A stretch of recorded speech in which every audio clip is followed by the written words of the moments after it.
If you like the story, you can support the author on Patreon. Link is in the description. Chapter 1. Land of Fire, an unnamed plain. Cold winds howled as the remnants of the Warring States era once again spread over this land. Wearing silver armor from the Warring States period, with the clan emblem of 3 crescent moons on his arm guards, Hagoromo Gensou scanned his surroundings expressionlessly, his mouth twitching slightly. The visitors were all old acquaintances. Ritu, Ai, Byakuran, Ishikawa. And. Jenso took a deep look at the man directly in front of him, dressed in a red and white ceremonial robe, with a fire kanji hat. Senju Hashirama. The freshly appointed first Hokage of Konohagakure. Before this, he had an even more renowned title. Leader of the Senju clan. God of Shinobi. You really think highly of me? The 5 Kage of the 5 great ninja villages actually teamed up to deal with me alone. Looking at the fire, earth, water, wind, and lightning hats surrounding him and blocking any possible escape routes, Jenso bitterly joked. What did he do to deserve this? No, wait. Was this really necessary? He hadn't done anything heinous or evil. As a transmigrator with excellent qualities, he had always been kind and helpful since being run over by a truck and arriving here. Helping old ladies cross the street, playing chess with old men, buying lollipops for little girls, providing porridge for relief, repairing roads and bridges. Which good deed had he not done? At most, he had just casually cleaned up some low-morality thugs and bullies who bullied the weak. And some cold-blooded, ruthless ninja who treated ordinary lives as nothing and killed at will. Of course, it's normal for the scope of cleaning to expand unconsciously while sweeping trash. Who let this world, under the 9-year compulsory education system, look so unpleasant to him who wasn't among the bottom 9? Fortunately, he had the ability. Thus, following the trail of thugs, his cleaning targets rose to those he deemed unworthy, the ringleaders, landlords, local officials, and even long-standing noble families and highly respected daimyo. Regarding ninja, he also expanded from wandering ninja to clan ninja, and even the new ninja from the large and small villages in this era. This undoubtedly offended many people. But Jenso didn't care. Who was he? The current leader of the prestigious and renowned Hagoromo clan. Although the Hagoromo clan had often been overshadowed by the Senju clan in past confrontations. But being able to fight against the Senju, the top ninja clan, for so many years, and signing a friendly pact with the always proud Uchiha clan, agreeing to cooperate during missions, no one could deny the strength of the Hagoromo clan. Especially with his emergence, the Hagoromo clan's prestige soared. While Hashirama was hailed as the god of shinobi, he was recognized as the most talented among the shinobi, one who could stand shoulder to shoulder with a god. Jenso's current strength had reached the pinnacle of the ninja world. This had been his source of confidence all along. But often, walking by the river, there's no way your shoes won't get wet. This time, it seemed he was falling into a deep pit. At this moment, Jenso felt his heart sink. First Kazekage Ritu, first Reikage Ai, first Mizukage Byakuran, first Tsuchikage Ishikawa. And that person who still impressed him, first Hokage Hashirama. His opponents were all top-tier shinobi from the Warring States era who had put an end to that era. Despite Jenso's immense strength, he couldn't guarantee victory against 5 opponents. Especially with the cheat like Hashirama among them. Game over, game over. As if a flock of crows were circling overhead, lamenting, Jenso took a deep breath, suppressing his turbulent thoughts, and looked around, laughing bitterly. Rare guests indeed. The 5 Kage of the 5 great ninja villages visiting me together. Isn't the ninja world rumored to be holding the 5 Kage summit to divide up the menu?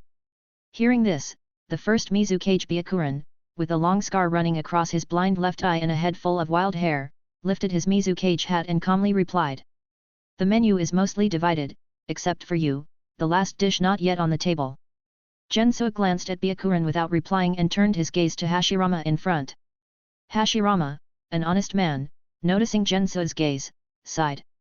The ninja world has finally welcomed a long-awaited peace, and no one wants to break it. Jenso, you are too powerful, and your ideas are too extreme. After much deliberation, this is our only option. Jenso was dumbfounded. First of all, he wasn't the 9 tails. Secondly, extreme ideas? What did he say? Jenso was confused for a few seconds, then remembered. His ideas were nothing more than stating that the establishment of the 5 great ninja villages and the existence of the 5 great nations weren't true peace but a 20-year truce. Real peace required unification. He laughed at Hashirama's lack of strategy and Madara's low intellect, and similar remarks. Just for that? Weren't they just empty words?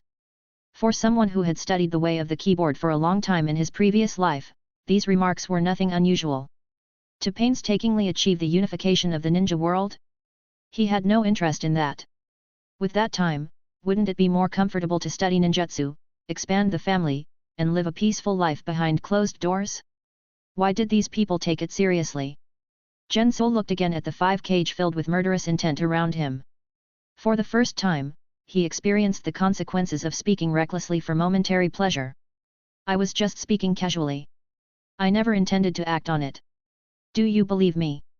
Jenso shrugged, speaking the truth for the last time, not expecting these people to truly listen. Sure enough. Hashirama was about to respond when the impatient first Raikage AI clenched his fist and said, "So what? Jenso, you deserve to die." The first Mizukage Byakuran, first Kazekage Ritu, and first Tsuchikage Ishikawa nodded in agreement. Ishikawa bluntly stated, "The structure of the 5 great ninja villages has been established. For the peace to continue, Hagoromo Gensou, you, the biggest threat outside the 5 great ninja villages, must be eliminated. The daimyo of various countries are very dissatisfied with you, always hoping to get rid of you. Blame yourself for being a ninja who overstepped his bounds and was too ungrateful." The first Kazekage Ritu, who had always worried about funding for his village, added with a smile. The harsh environment of the Land of Wind, with most of its territory being sand, forced him to trade his share of the tailed beasts for funds to build his village during the 5 Kage summit. Many daimyo and nobles, feeling a sense of impending doom, hated Jenso with a passion, and he was eager to take Hagoromo's head for a high bounty. As the nominal masters to whom the ninja villages owed allegiance, the daimyo controlled the vital funds the villages needed, wielding significant influence. Offending the daimyo was a death sentence. Furthermore, the 5 great ninja villages found Jenso, who operated independently of them, highly inconvenient. All these factors culminated in the situation where, under the pretext of the 5 Kage summit, the 5 Kage, who had rarely gathered together, ambushed Jenso while he was unprepared. One-on-one, it was uncertain whether they could defeat him, but Jenso could easily escape. 5-on-1, escape was impossible. Jenso's fate was sealed from the moment they arrived. Future Madara would earn the honor of facing the 5 Kage alone. However, Jenso was granted this grand honor decades earlier. Especially with the rule-breaking Hashirama among them. Jenso had no more illusions.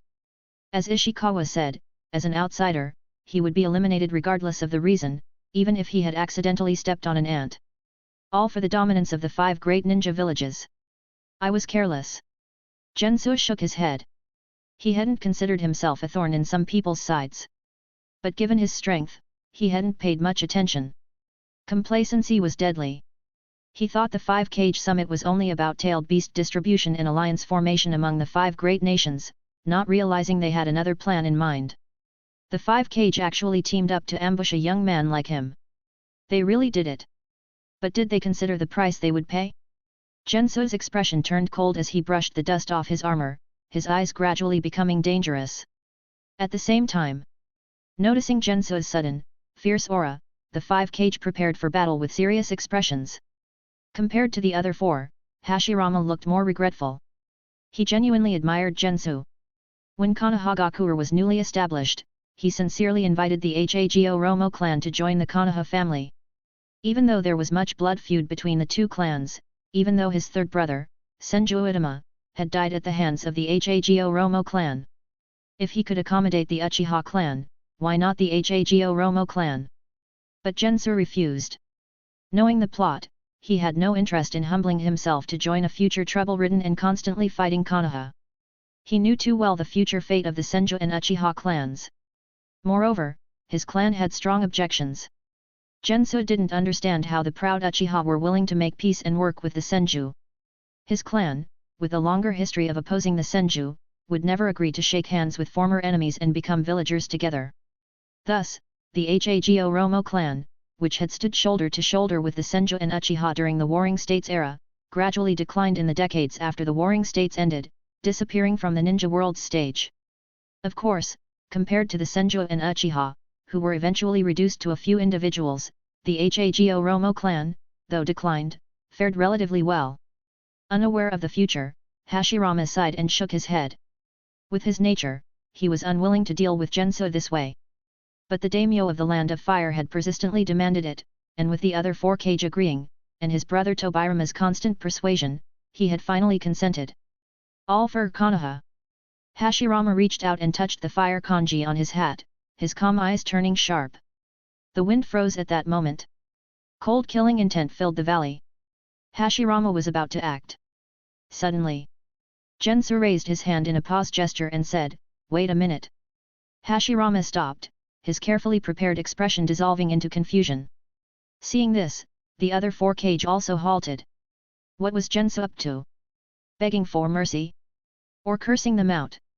Jenso ignored the Kage's confusion, his attention entirely focused elsewhere.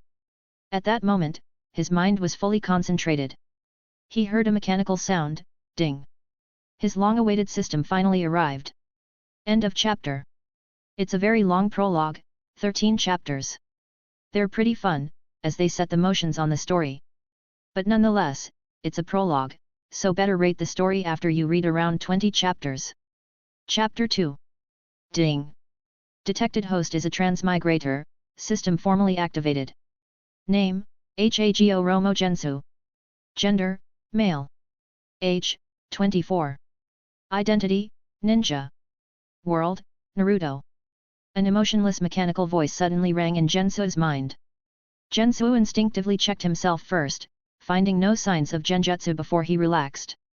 Endless thoughts surged in his mind, ultimately forming one sentiment: this system sure took its time to arrive. At the beginning of his transmigration, young Hagoromo Gensou eagerly awaited the system's arrival, but it never came, leaving him disappointed for a long time. Fortunately, he persevered and reached his current position.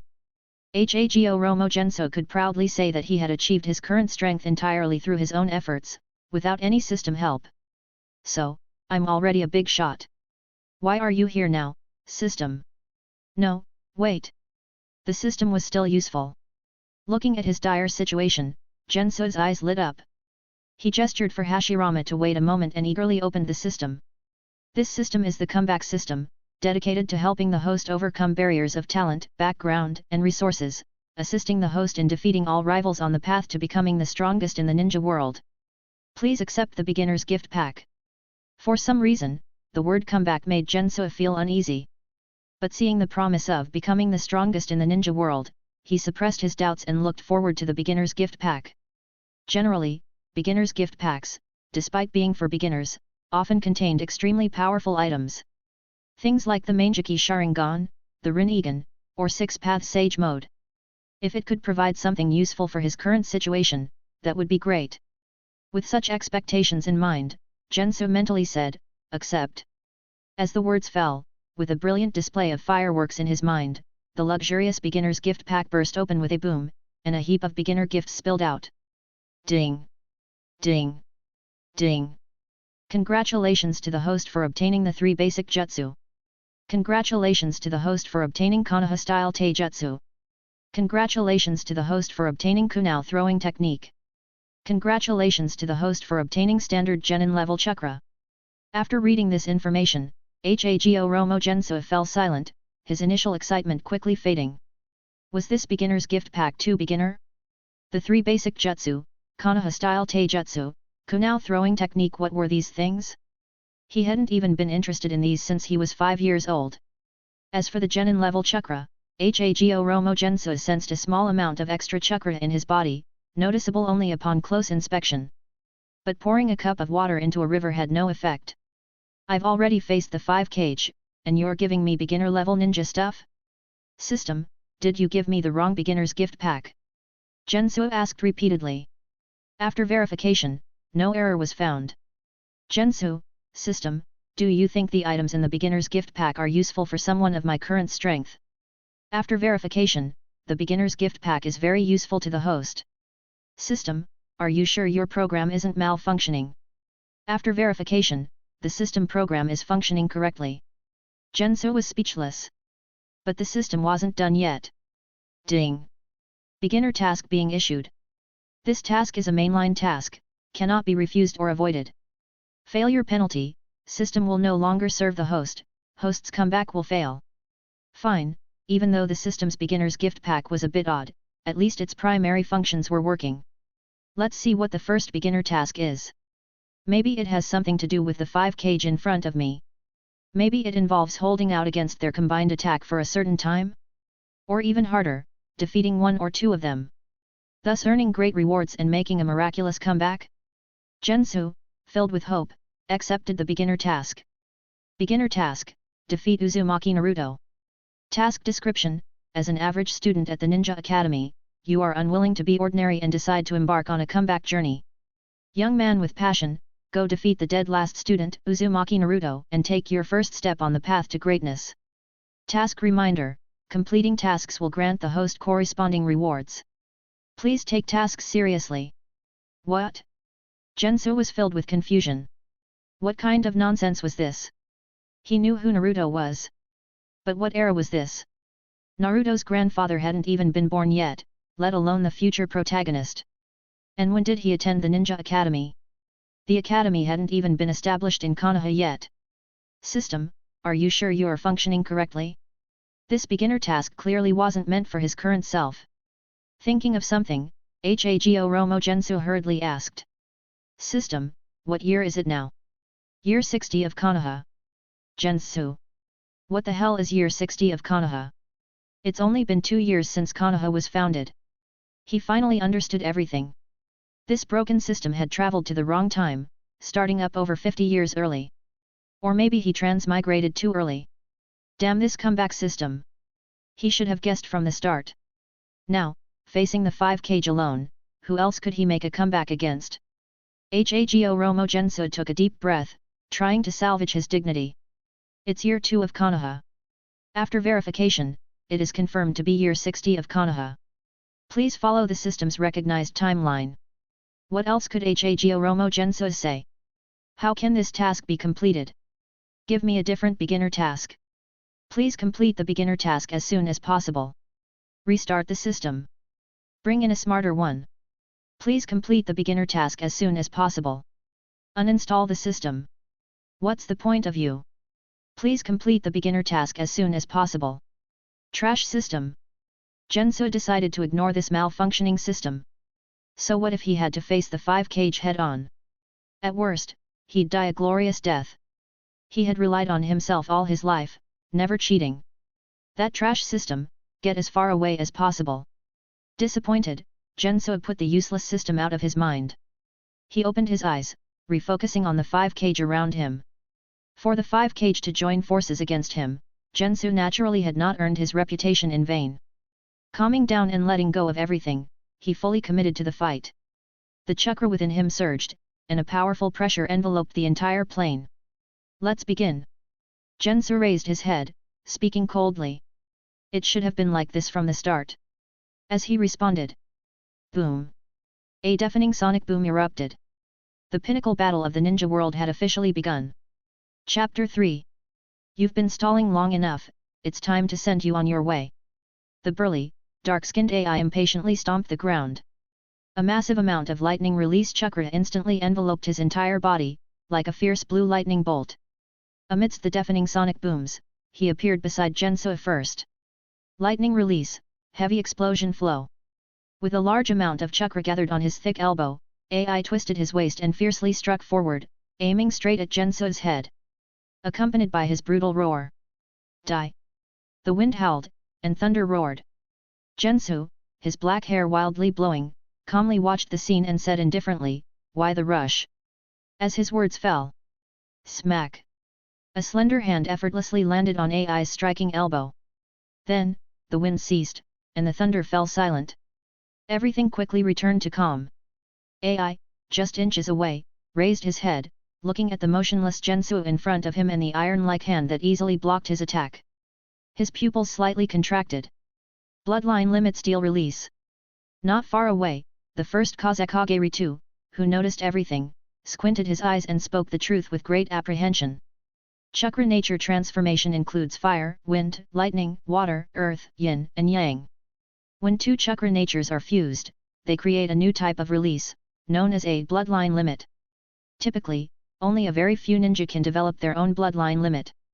Once successful, this new release is recorded in the ninja's genes and passed down to their descendants through bloodlines. Many ninja clans stand tall in the ninja world because they possess bloodline limits. As the leader of a village, Ritu shouldn't be overly concerned about bloodline limits. But what if the enemy had more than one bloodline limit? Ritu was lost in thought. Ahead, AI's anguished roar snapped him back to reality. He turned to see AI's burly body rocket backward like a missile. Rakage, truly a hasty lineage. With one hand gripping AI's elbow, Jenso calmly remarked, then, not giving AI a chance to counterattack, his figure flashed, bursting out with speed even faster than AI's earlier. Before AI could react, Jenso struck him with a powerful punch, sending him flying. But it wasn't over yet. Under the gaze of the other 4 Kage, Jenso seemed to teleport, appearing beside the airborne AI in the blink of an eye. Just as he raised his elbow, about to strike AI's head in return, a dignified voice suddenly intervened. Wind release, pressure damage. A wind release jutsu, far more overwhelming than those performed by ordinary ninja, erupted from Ritu's hands. Jenso looked up to see a high-density, sky-darkening wind mass sweeping towards him like doomsday. As expected of the one who ruled the desert with overwhelming power, founding the hidden sand village. Just this one move was far superior to the future unlucky Kazekage.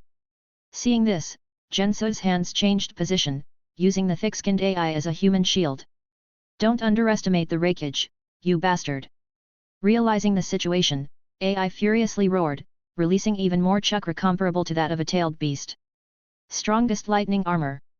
With his short black hair standing on end, resembling a Super Saiyan transformation, AI exploded with his strongest power, breaking free from Jenso's grip and attacking him with wild, unrestrained fury, ignoring the close approaching wind jutsu.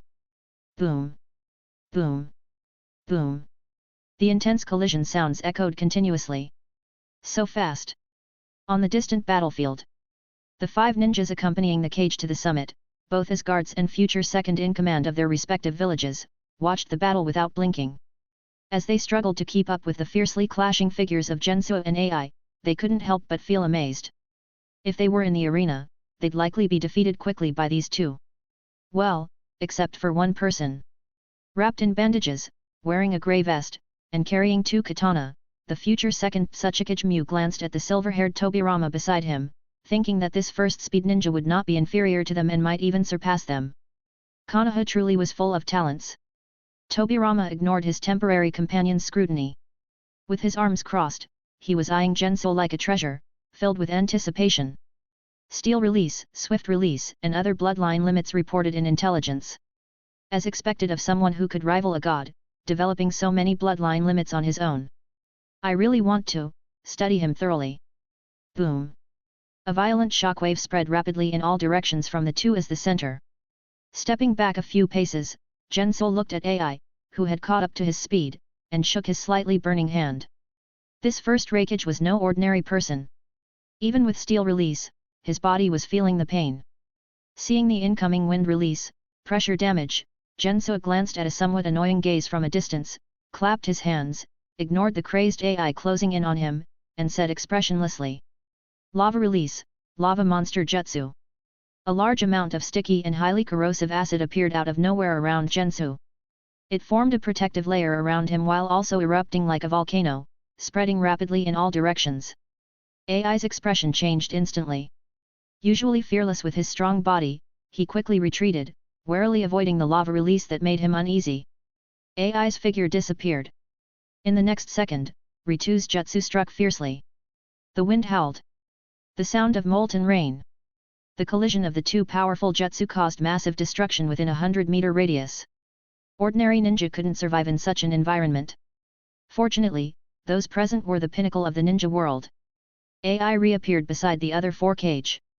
Ignoring the residual effects of the two jutsu, he tore off his tattered Rakage robe and waited quietly for the jutsu to end. He naturally didn't believe that such methods could harm Jenso. Nor did the other Kage. Excluding Hashirama, the 4 Kage exchanged glances. It was time to go all out and end this quickly. Chapter 4. After a short while, everything temporarily returned to calm.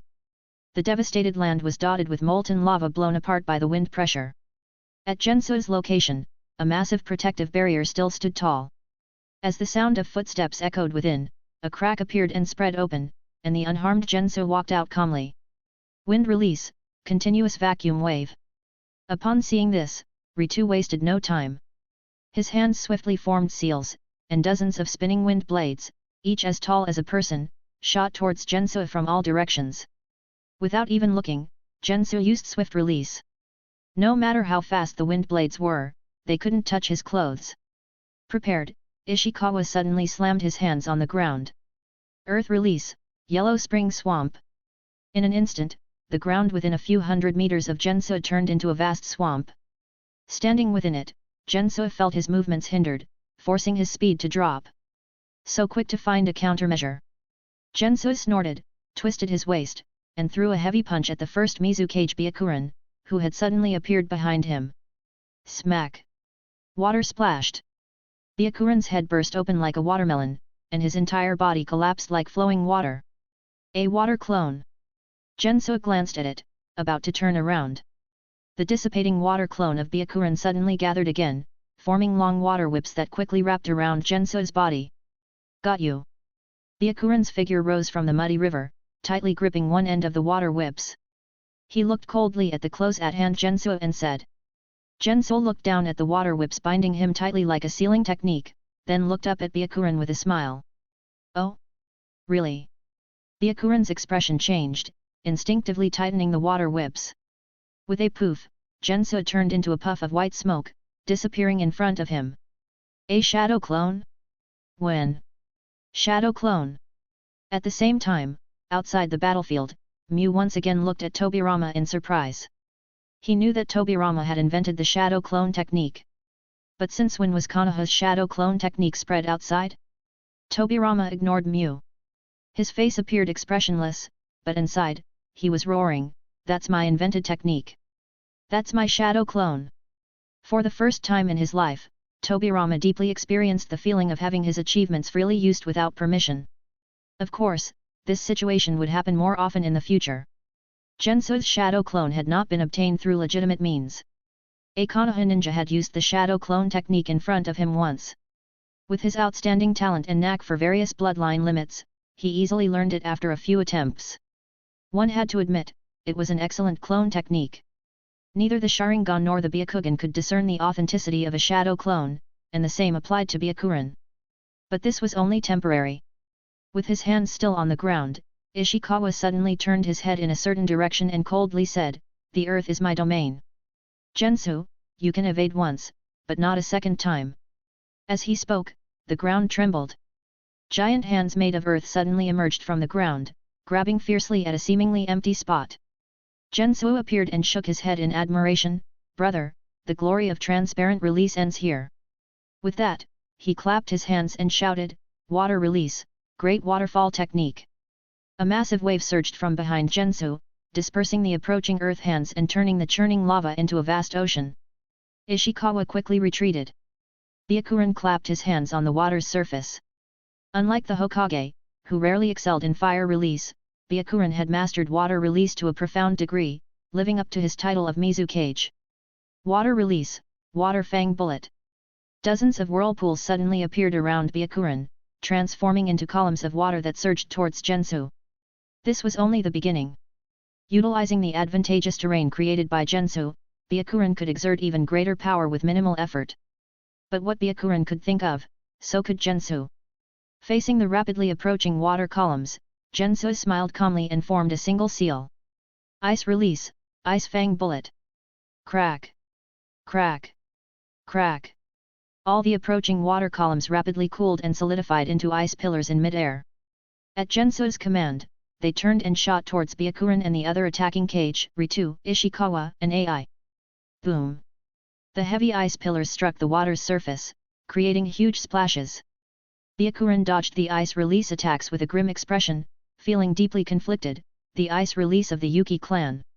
How many bloodline limits does Jenso possess? Not just him, but Ritu, Ishikawa, Ai, and even Hashirama, who hadn't participated in the battle, along with the 5 future second-generation Kage in the distance, were all stunned. Although they knew Jenso was incredibly talented, his abilities far exceeded their expectations. After all, bloodline limits were extraordinary. Even possessing one could give a ninja clan significant standing and power in the ninja world. Those who developed bloodline limits and founded ninja clans were all outstanding figures in the ninja world. Yet these historically renowned individuals paled in comparison to Jenso. In such a short battle, he had displayed steel release, swift release, lava release, transparent release, and ice release, 5 bloodline limits. Previously, the most anyone had mastered was 2 bloodline limits. This comparison was unprecedented and likely never to be repeated. It's unimaginable that someone like this exists in the ninja world. Future second Mizukage Hoseki Gengetsu scratched his head, looking troubled. Initially, he and the other future second-generation Kage didn't understand why the Five Kage had to team up against one person, Jenso. It felt like overkill. Now they realized how right that decision was. In a one-on-one fight, except for the Hokage, none of the other 4 Kage could confidently say they could defeat Jenso. Hearing this, Tobirama, for the first time, spoke and nodded. That's why such a person must be eliminated. As a talented individual himself, he admired Jenso's achievements on the path of a ninja. But as a politician, he understood that such an uncontrollable person couldn't be allowed to exist. Jenso was too young. When their generation grew old, no one could control him. Blame it on being born in the wrong era. Tobirama shifted his gaze from Jenso to the observing Hashirama, who had a growing battle fervor in his eyes, and shook his head. With his extraordinary brother around, no matter how remarkable one's talent was, it would eventually fade. This, he knew all too well. Chapter 5. Even as enemies, the 5 Kage, standing at the pinnacle of the ninja world, had to marvel at the incredible talent of Jenso, the strongest member of the Hagoromo clan in 1,000 years. As the person in question, Jenso was not particularly satisfied with this. The essence of ninjutsu lies in the nature transformation and shape transformation of the 7 chakra attributes. From the beginning, Jenso's purpose in training was clear. It was not to master bloodline limits but to go further and obtain the power of net. The net is a fusion of the 7 nature transformations of fire, wind, earth, water, lightning, yin and yang, surpassing bloodline limits and bloodline selections. Not all 6 paths level beings possess the net, but those who do are undoubtedly top tier in power. Kaguya and Hagoromo possessed the net. As a ninja, Jenso naturally aspired to become a 6 paths level being. This not only meant unrivaled power in the ninja world but also immortality. Reborn, he did not wish to be buried within a mere 100 years. Although the Hagoromo clan had a long history, tracing back to the era of ninja monks and even having connections to the legendary sage of 6 paths, their bloodline had diluted over time. It was impossible for him to ascend to the 6 paths level solely based on bloodline advantages like the Tsutsuki clan. As for another method, becoming the 10 Tails Jinchuriki to reach the 6 paths level. Knowing that Kaguya had merged with the 10 Tails after consuming the chakra fruit, Jenso had already decided to stay away from that path, fearing he might end up like the laughingstock of the Uchiha clan. Excluding these 2 paths, the only remaining option was to honestly pursue the way of the net, thoroughly studying and perfectly merging the 7 chakra nature transformations. There were those in the ninja world who mastered all 7 chakra nature transformations, like Kakashi. But no one had ever fully comprehended and merged all 7 nature transformations. Since transmigrating, perhaps due to being reborn, Jenso had been extraordinarily talented in chakra from a young age, often praised as the model child. In a short time, he had mastered all 7 chakra nature transformations. But going deeper, especially achieving the perfect fusion of all 7, proved extremely challenging even for someone as gifted as him. Although he hadn't achieved the net, the bloodline limits, which only required the fusion of 2 chakra natures instead of 7, were easier for him to develop in various combinations. This led to his current reputation as a person who could rival gods. Unfortunately, it's not true divinity. Even the so-called god of the ninja world today can't be considered. On the rippling water surface, Jenso watched the 4 Kage breaking through his ice release with their various techniques and shook his head in regret. He needed more time, but it seemed he didn't have enough. Perhaps, I should prepare an escape plan. Jenso glanced again at a conspicuous white-haired figure in the distance, observing the battlefield with crossed arms. Before the person could notice, he quickly withdrew his gaze. Please complete the beginner task promptly. The system's cold reminder rang in his mind once more. Stupid system. Cursing habitually, Jenso ignored the malfunctioning system and refocused on the battlefield. The 4Kage had launched their counterattack, and various dazzling ninjutsu, performed on a scale far beyond ordinary ninja, swept towards him. A bunch of old geezers, why don't you just die already? Jenso shook his head and formed a single hand seal, ice release, ice whale. A deep, resonant bellow echoed through the sky. Under the shocked gaze of the 4Kage, an unimaginably massive ice whale leaped from the water, raising enormous waves, and descended upon them with overwhelming force. In the next second, boom, boom, boom, the ground shook and mountains trembled. A massive shockwave, carrying water and debris, swept rapidly in all directions. Jenso waved his hand to disperse the incoming shockwave, raising an eyebrow. As the caster, he could feel the state of his jutsu. As the smoke cleared, he saw Ishikawa, wearing the Tsuchikage robe, using incredible strength to hold up the colossal ice whale descending from the sky. Earth release, super lightweight rock technique. Ishikawa, whose originally short figure now appeared immensely powerful, gritted his teeth as he straightened his waist bit by bit, lifting the enormous ice whale above his head. Take it back! Ishikawa threw the ice whale with exaggerated force, sending it hurtling back towards Jenso. Stubborn stone!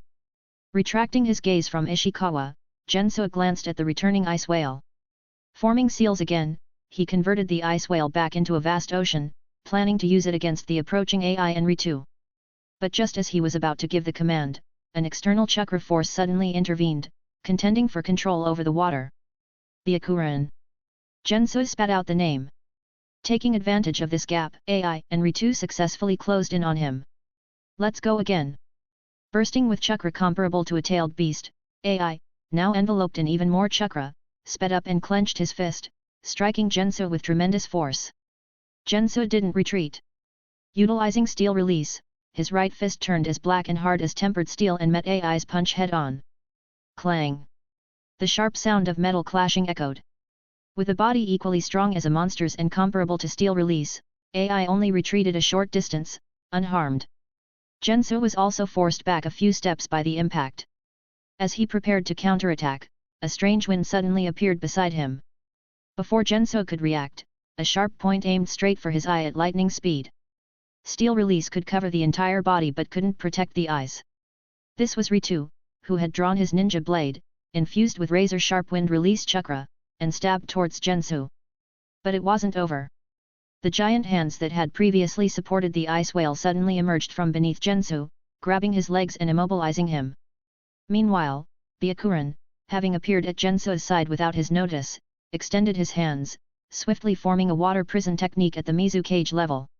Even if Jenso managed to fend off Ritu's attack, he wouldn't escape the prison Byakuran had prepared for him. Everything happened so fast. In the blink of an eye, the 4Kage had seamlessly coordinated to deliver their ultimate strike against Jenso. Chapter 7, Chapter 6. The first Reikage AI, the first Mizukage Byakuran, the first Tsuchikage Ishikawa, and the first Kazekage Ritu. In the current ninja world, aside from Jenso, the only other ninja who could make these four join forces were Hashirama and the absent Madara. Speaking of which, why didn't Madara receive such treatment? Despite the perilous situation he was in, Jenso pondered unhurriedly. Madara's philosophy was similar to his own, once clamoring for Konoha to unify the ninja world by force. But no one had ever mentioned ganging up on him. Maybe this is the advantage of being within the system. When you mess up, there's always a big brother to cover for you. Unlike himself, who always thought he was the big brother. Jenso sighed inwardly, his eyes focusing sharply as he scanned his surroundings. Ritu's ninja blade, Ishikawa's hands, AI's oncoming punch, and the real threat, Byakuran's water prison. Seeing everything clearly, Jenso quickly responded. Chidori stream. Zzzzz blinding light illuminated the 4Kage at close range. Amidst the sharp sounds of 1,000 birds chirping, Jenso spread his arms, releasing countless lightning bolts from his body. These bolts not only provided him with defense but also swept outward from him in all directions. Caught in the electric field, the 4Kage reacted differently. Underground, Ishikawa grunted, having to release his paralyzed hands.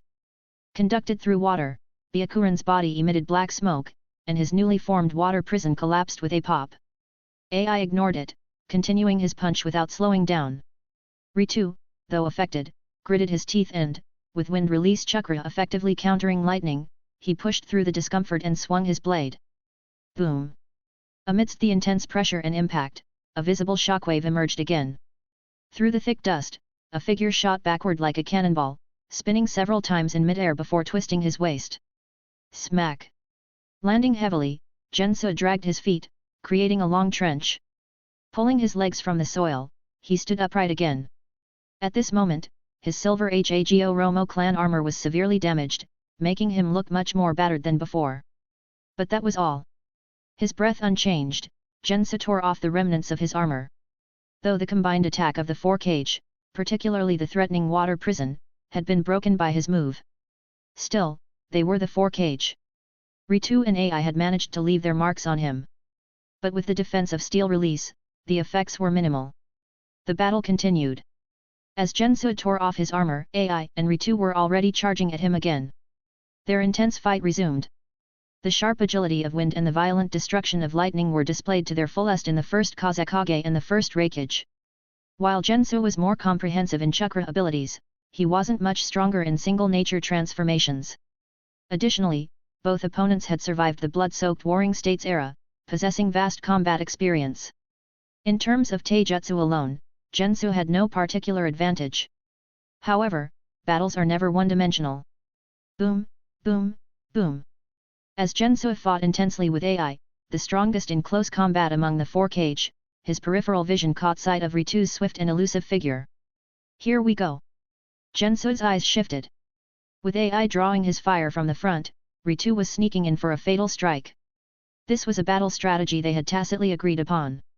Previously, Jenso had suffered due to this unexpected move. Now it was time for payback. Jenso allowed Ai to hit him, then suddenly turned and grabbed at the attacking Ritu. Ritu's expression remained unchanged. With wind release chakra enhancing his attack, he would strike first. And indeed, he did. Seeing Ritu's sharp ninja blade about to strike, and his response a step slower, Jenso's eyes narrowed, and his left hand's fingers spread. Chidori sharp spear. While researching lightning release chakra, Jenso had also mastered the shape transformation of Chidori. No one had ever forced him to reveal many of his abilities. Considering the importance of information in ninja battles, Jenso had never shown this move before. Now was the time to reap the benefits. A lightning spear extended rapidly from Jenso's palm, shooting towards Ritu at incredible speed. Ritu's face changed dramatically. Though Jenso was known for developing various bloodline limits, little was known about his prowess in shape transformation. Ritu had thought it was normal. After all, mastering nature transformation so deeply, it was unlikely Jenso had also gone far in shape transformation. Could he have started researching ninjutsu from the womb? One couldn't be too monstrous. Reality slapped Ritu hard. Even Orochimaru, knowledgeable in ninjutsu, was amazed by Sasuke's Chidori stream. As the first Kage, Ritu knew the value of Jenso's move. There was no time for shock. Caught off guard, Ritu hastily retracted his hand to block. Rib. The Chidori sharp spear pierced Ritu's raised left arm, narrowly missing his head. Jenso didn't stop there. Using the momentum from Ai's punch, he moved to slice off Ritu's left arm with the Chidori sharp spear. Swish, swish, swish. Fine water needles suddenly flew in. Unnoticed, Byakuran had arrived and couldn't resist intervening. As the first Mizukage, Byakuran was famous for water release and sealing techniques. Although not as historically entrenched as the Uzumaki clan, his combination of ninjutsu had earned him a great reputation even before the 5 great ninja villages were established. This was why, unlike the constantly troubled sand, cloud, and stone villages, the mist rarely had problems with their tailed beasts. At this moment, the water needles shot by Byakuran seemed normal but were infused with his unique sealing techniques. While there were limits to various abilities in the ninja world, sealing techniques were notoriously versatile. From ordinary ninja to Kage Tsutsuki, anyone could be sealed. Aware of the troublesome nature of sealing techniques, Jenso didn't stubbornly resist. He abandoned Ritu, leaping rapidly away. Boom! Boom! Byakuran, Ai, and the injured but persistent Ritu chased relentlessly. As Jenso reached an open area, Ishikawa finally made his move. Chapter 8, Chapter 7. Under the fierce assault from Ai, Byakuran, and Ishikawa, Jenso instinctively dodged to an open space. Nearby, Ishikawa immediately revealed himself from his camouflage state, slamming his hands on the ground to unleash a high-level earth release technique he had prepared. Boom! Boom! Boom! The ground shook as two massive hemispheres suddenly appeared on either side of Jenso, pressing towards him with overwhelming force. Jenso tried to escape the technique's range, but the narrowing passages were already blocked by Byakuran and the others, their dazzling and dangerous jutsu preventing him from moving forward. Jenso frowned slightly and stopped. He looked expressionlessly at the mountains on either side about to crush him. With a loud crash, a massive mountain peak appeared in the valley. Swish! Swish! 4 figures landed around the mountain peak. Looking at the motionless mountain ahead, Ritu, who finally had a moment to tend to his arm injury, casually asked. Is it over? Ishikawa nodded confidently, even a tailed beast trapped in the mountain earth technique would take a long time to escape. Byakuran frowned, uneasy, I'll add another layer of protection. Saying this, he approached the mountain peak to perform a sealing technique. Boom! The mountain peak in front of him suddenly trembled. Byakuran's face changed, and he was about to act, but it was too late. Like a volcanic eruption, molten lava spewed from the mountain's peak, shooting skyward and then flowing downward due to gravity. Within it, a figure wrapped in lava burst out, spreading his arms as he aimed directly for Byakuran. Got you! Jenso darted towards Byakuran like lightning. Byakuran's face changed drastically, and he quickly performed a jutsu to buy some time. But this time was different. Facing the incoming jutsu, Jenso directly extended his right hand. Dark release, inhaling moi.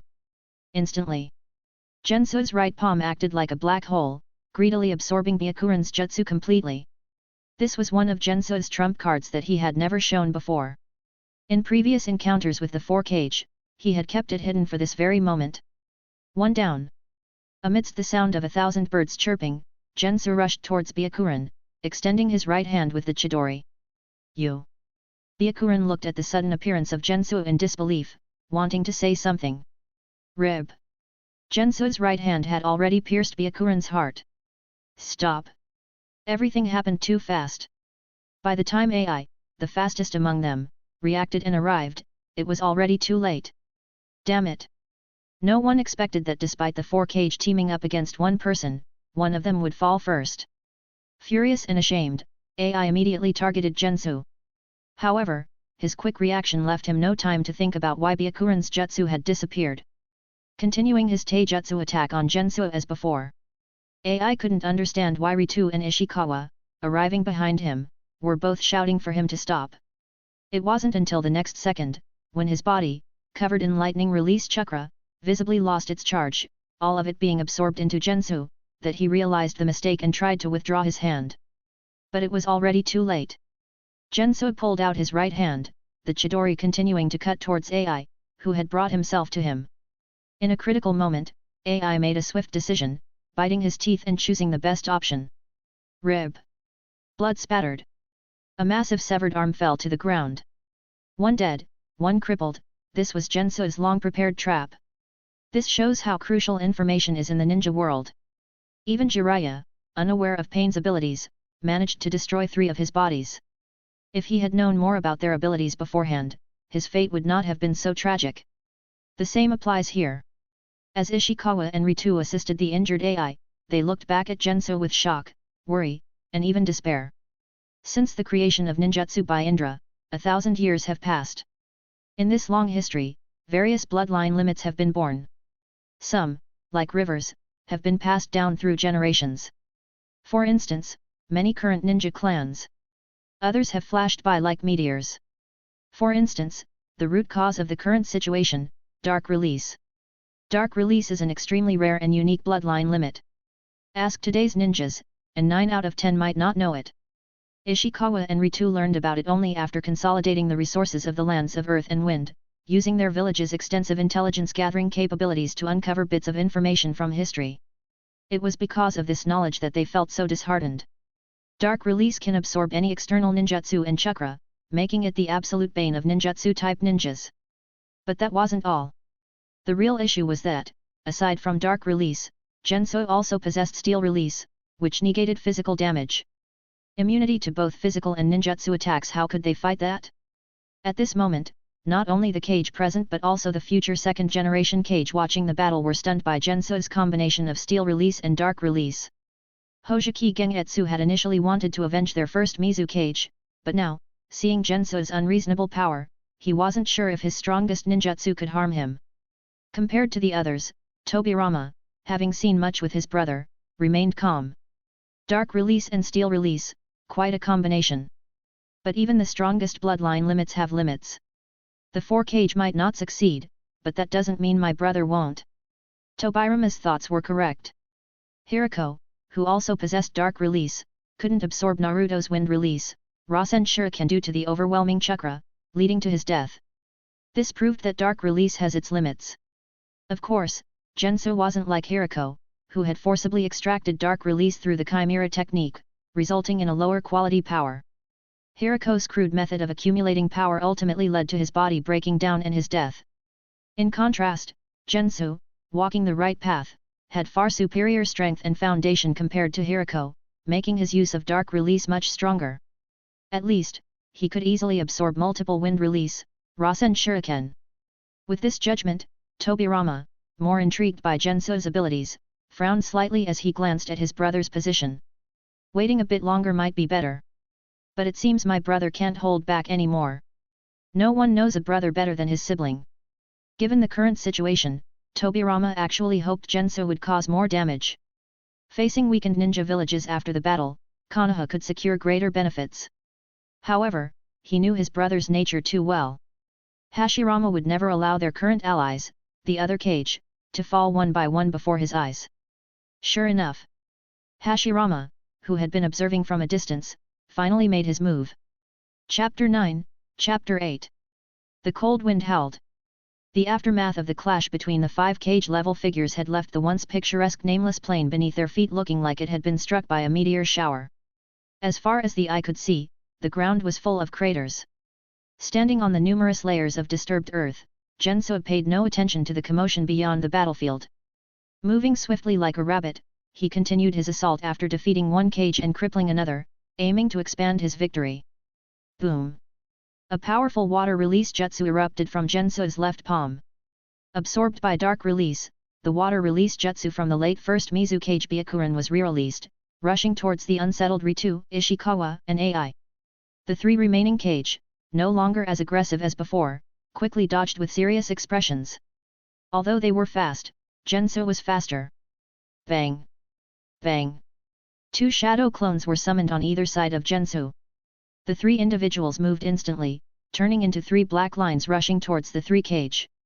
In just a few blinks, Ritu looked ahead and saw Jenso's true body appear like a phantom in front of him.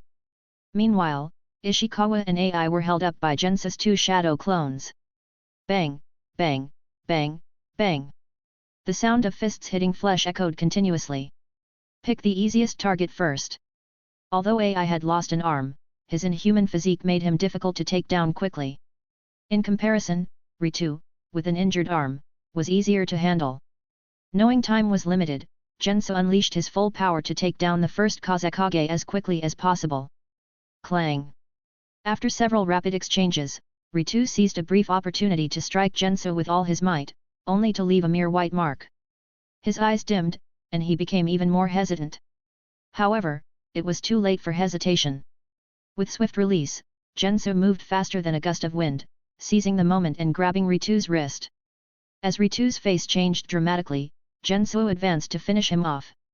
Suddenly, an urgent whooshing sound exploded by their ears. So fast! Jenso's eyes narrowed as he was about to grab Ritu's neck, and he swiftly retreated, abandoning the easy kill. In the next second, Jenso stood up and looked ahead, where a new figure had appeared in front of Ritu, occupying the spot where he had stood. Long black hair, red Warring States armor, Konoha Forward Protector. It was none other than the first Hokage, the god of shinobi, who had removed his Hokage robe and hat to fight with full strength. Senju Hashirama. Hokage. Retsu, having narrowly escaped death, didn't have time to celebrate. He looked at the figure before him, whom he had always feared, and opened his mouth, but said nothing. What a disgrace! As a Kage, Not only had they been beaten despite joining forces, but he also had to be saved by the very person he considered his greatest rival. Ritu's feelings were incredibly complicated. Hashirama didn't concern himself with Ritu's inner turmoil. Seeing Ritu start to speak, he didn't pay attention and waved his hand, "Don't worry, leave the rest to me." Ritu, hearing this, wanted to say something, but in the end, it turned into a sigh. Swish! Swish! With Hashirama stepping in, Jenso dispersed his shadow clones, and Ishikawa and Ai, no longer hindered, joined the others. The four regrouped. Unlike their previous confident and commanding demeanor, Ritu, Ai, and Ishikawa no longer looked spirited. On the other hand, Hashirama, who had started out lackluster, was now brimming with energy. Ritu, Ai, and Ishikawa exchanged bitter smiles. "You've worked hard, and you must be tired. Go rest now. Leave Jenso to me," Hashirama said first. After a moment of silence, the three nodded in agreement. Although Hashirama didn't say it explicitly, they knew they could no longer contribute much, and he didn't need their help. They had hoped they wouldn't need Hashirama, but in the end, he had to finish it. What a mess! Accepting the offer, Ritu, Ishikawa, and Ai left the battlefield, leaving everything to Hashirama. No matter what, ending Jenso was their common goal, and there was no turning back. Of course, on the darker side, if something went wrong, like Hashirama and Jenso injuring each other or even both perishing, leaving the cleanup to them would be ideal. Jenso was a threat, but wasn't the talent-rich Konoha also a concern? Jenso didn't know that his defeated opponents still had such hopes. Others might not, but he knew all too well about Hashirama's game-breaking strength. Azura Reincarnation would release Senjutsu. His cheat was far superior to his own garbage system. Especially since he wasn't as unscathed as he appeared. Although the Five Kage had been defeated, the series of intense battles had taken their toll. For instance, the most important factor, chakra. Despite being from the Hagoromo clan and having outstanding ninja aptitude, his chakra reserves, though superior to many, were not as vast as those of Naruto, who could produce hundreds of shadow clones and simultaneously wield wind release, Rasen Shuriken. Chakra reserves comparable to a tailed beast were still just comparable, lacking the tailed beast's endless regeneration. After the fierce battle, Jenso still had considerable chakra, but he wasn't at his peak. Facing Hashirama at his peak put him at a disadvantage from the start. Asking him to wait for a while for recovery? Hashirama, despite his gentle nature, wouldn't agree to such a request. Ninjas weren't samurai. As tools, killing the enemy by the most effective means was their norm. One major goal of the Five Kage summit was to deal with Jenso. Although reluctant, Hashirama, as a ninja, would go all out to complete the task. The first time Jenso called a halt, Hashirama had already given him face by not intervening in the subsequent battle. Jenso didn't think he had the face to ask a second time. So, let's make the final dance a grand one. Jenso dusted off his clothes, looking calmly at Hashirama, the only one left to face him, and smiled faintly. The Five Kage are now complete. Chapter 10, Chapter 9. No matter the outcome, the fact that Jenso had single-handedly taken on the Five Kage, resulting in the death of the first Mizu Kage and the crippling of the first Reikage, would undoubtedly cause a sensation in the ninja world. Even in the decades to come, when the Five Kage's glory continued to overshadow the ninja world, people would still enthusiastically discuss this epic battle that would be etched into ninja history. Among them, even the mighty Hashirama would, like his former enemies, become part of the backdrop that highlighted Jenso's strength, along with the other Kage. At this moment, Hashirama did not know how future generations would view this battle, but as Jenso spoke with a faint smile about the Five Kage being complete, he understood that Jenso's brilliance would not be extinguished today. Though Jenso was making his name off Hashirama's shoulders, Hashirama did not hold a grudge and smiled back, saying, "Other than Madara, you are my most respected opponent, Jenso." Even at this moment, Hashirama couldn't help but express his feelings. As expected, Hashirama and Madara were true companions. Jenso smirked and took the opportunity to jab at Madara, whom he always found irritating. "Madara is far more radical than I am. Today's events won't be a one-time thing. Hashirama, if I were you, I would prepare in advance." Hashirama frowned at first but then confidently replied, "Madara is no longer the Madara of the past. He is now a member of the Konoha family, and I believe in him." "Fine, if it makes you happy." Jenso shook his head and stopped talking. Seeing this, Hashirama's expression became serious, and he said finally. Jenso, you are too powerful. For the sake of the ideals we all pursue, I'm sorry, but today I must kill you here. No words could change anything at this point. Jenso nodded calmly, bring it on. As soon as he finished speaking. Clap. Hashirama clapped his hands together. The strongest battle in the ninja world began. Would release, advent of a world of trees. Knowing Jenso's strength, Hashirama wasted no time, starting with his signature technique. Instantly, the ground around Hashirama for hundreds of meters cracked like an earthquake, and thick trees sprouted from the ground, growing rapidly. In just a blink, a dense forest replaced the original terrain, unfolding before everyone's eyes.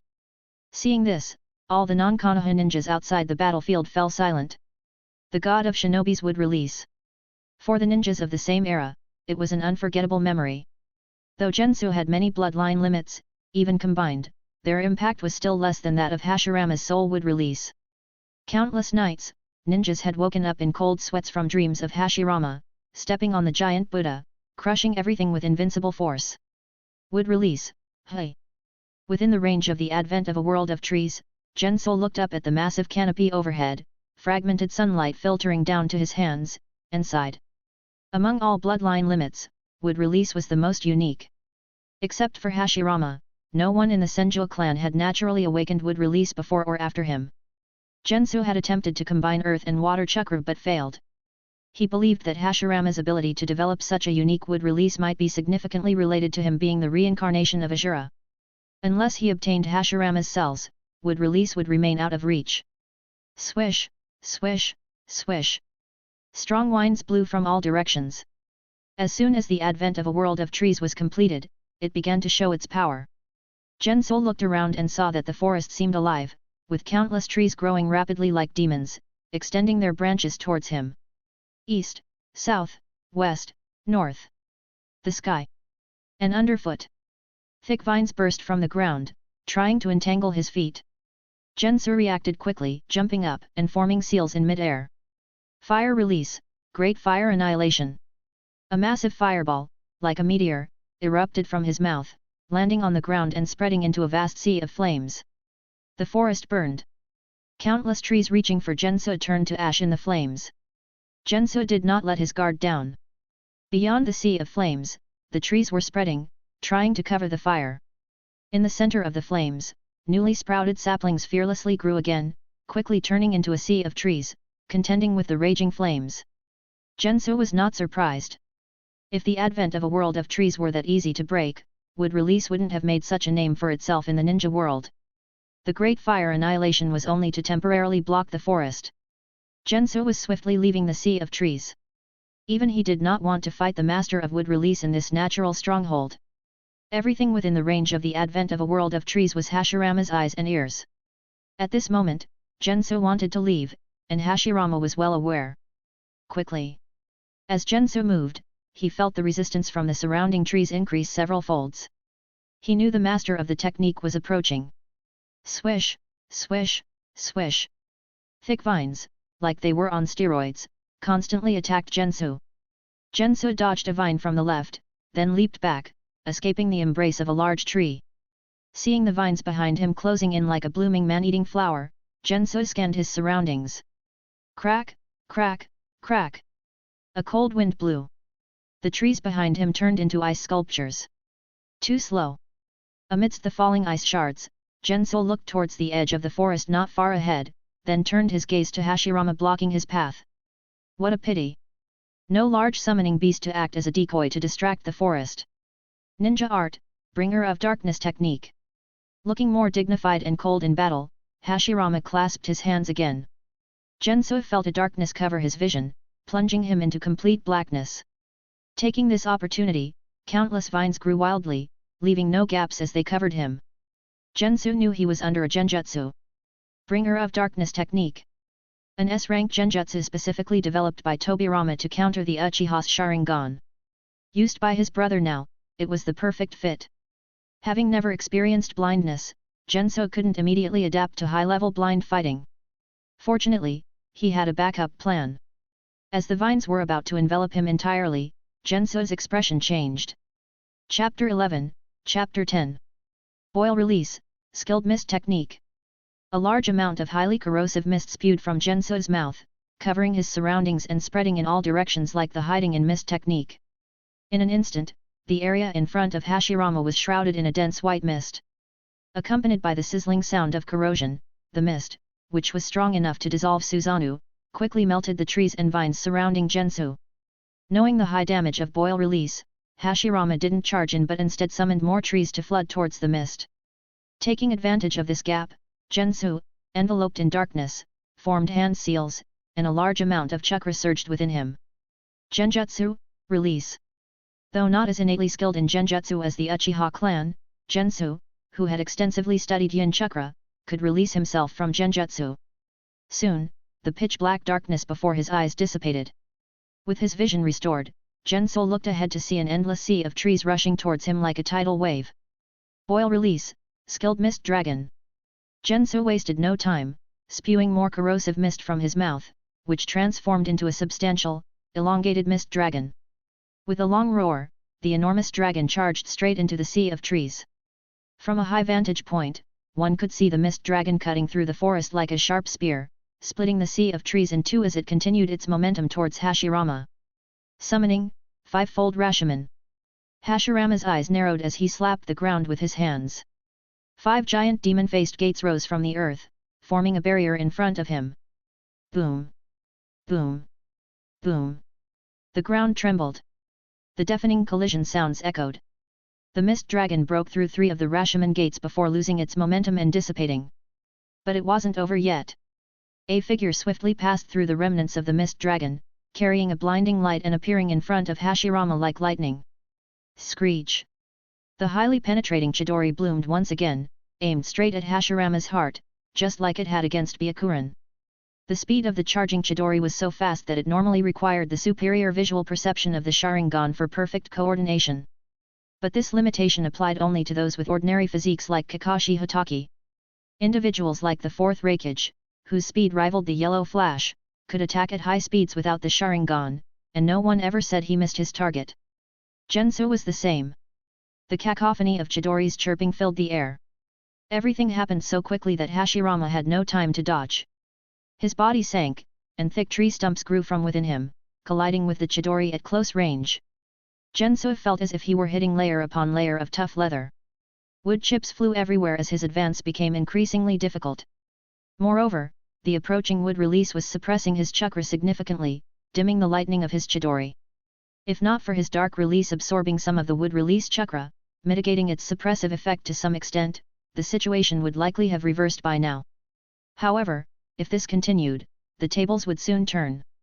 Jenso didn't stubbornly hold his ground. Transforming his right hand's Chidori into Chidori sharp spear, he sliced through the wooden stumps in front of him. While retreating, he discreetly attached a large number of explosive tags to the stumps. When Hashirama instinctively retracted the wooden stumps growing from his body to pursue Jenso. Sizzle, sizzle, sizzle. The explosive tags ignited. Boom! Boom! Boom! A series of violent explosions erupted. Jenso looked ahead as massive fireballs and billowing black smoke rose from Hashirama's position. For an ordinary person, such an attack would have been fatal. But this was Hashirama. Without hesitation, Jenso formed more hand seals. Scorch Release, Extremely Steaming Murder. A series of fireballs, formed by combining wind release and fire release chakra, appeared behind him. With a gesture, Jenso sent these deadly flames, capable of evaporating all moisture in an enemy's body, hurtling towards Hashirama. Even a sage body would turn into a dried corpse upon contact with Scorch Release. In the future, the hero of the Sand Village, Pakura, would achieve great fame due to this terrifying bloodline limit, to the extent that the 4th Kazekage would fear her so much that he would betray her to the enemy. Quickly! The Scorch Release fireballs capable of evaporating everything flew into the thick smoke. The expected collision and explosion didn't occur. Jenso's pupils contracted slightly as he focused on the gradually clearing smoke, where a large, ominous shadow emerged. Finally, the smoke cleared, revealing the figure. Wood Release, Wood Dragon Technique. In Hashirama's powerful voice, Jenso saw a fearsome, long snout, spiked wood dragon coiled around him. The enormous dragon's body bore several scorched marks. These were the results of the scorch release. Even the most powerful jutsu could only cause a ripple before dissipating against the chakra-absorbing wood dragon. Noticing Jenso's gaze, the imposing wood dragon's lantern-like eyes lit up. Its long body rose, towering over Jenso and letting out a deafening roar. Hashirama stood atop the wood dragon's head. One could see that under his now damaged red armor, numerous wounds were healing rapidly without hand seals. Soon, he looked as if nothing had happened. As expected of Jenso. From now on, I'll go all out, Hashirama said earnestly, looking at Jenso below. When others said such words, they might be seen as posturing. When Hashirama said it, it was nothing but sincere. Especially the non-Konoha ninjas outside the battlefield felt a sense of helplessness.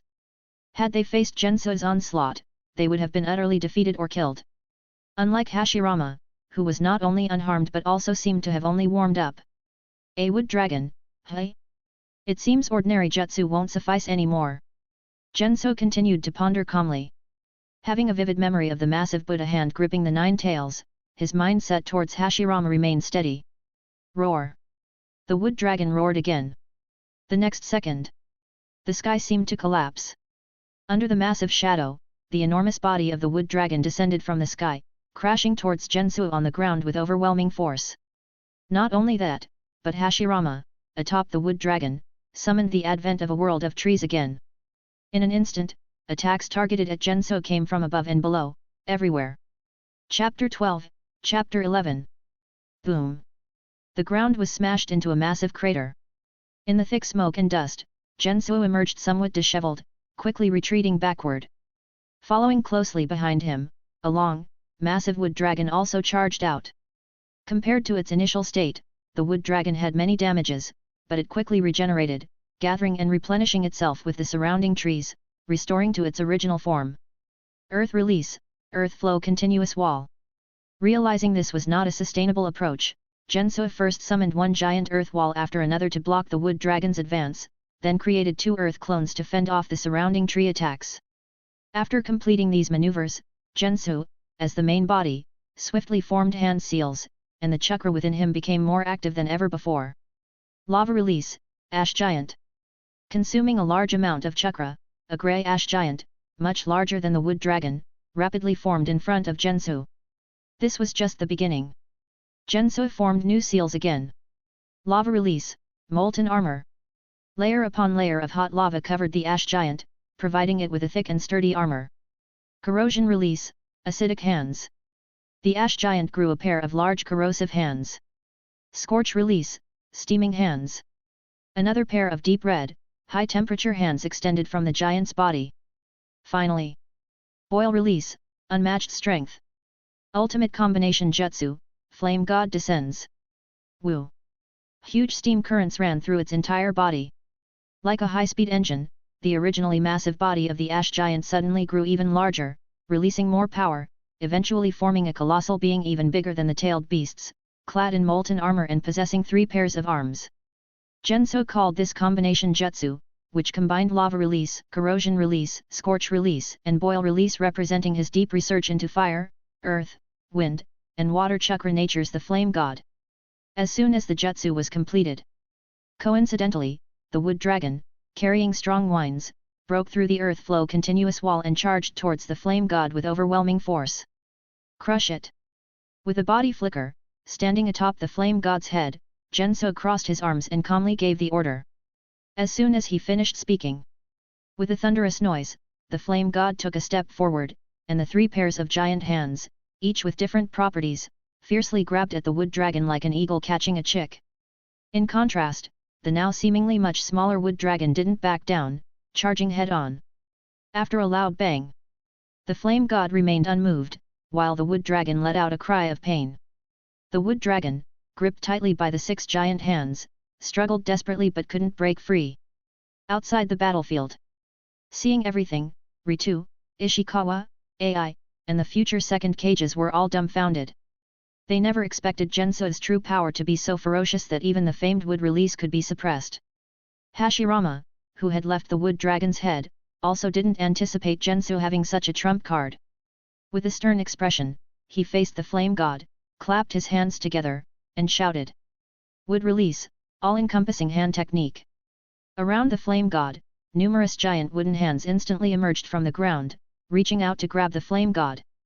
Standing atop the flame god's head, Jenso stomped his foot, causing the flame god to move, using the wood dragon's long body as a whip, continuously lashing out at the giant wooden hands attacking from all directions. But the sheer number of wooden hands, along with their ability to appear mysteriously, soon led to the flame god's foot being firmly grasped by one of the wooden hands. Seeing more wooden hands approaching, the flame god threw aside the wood dragon, causing steam to boil throughout its body once more. A pair of large wings formed from high-temperature steam appeared on its back. Roar! With a gust of wind, the flame god broke free from the wooden hands, its massive body soaring into the air, though not very high due to its size.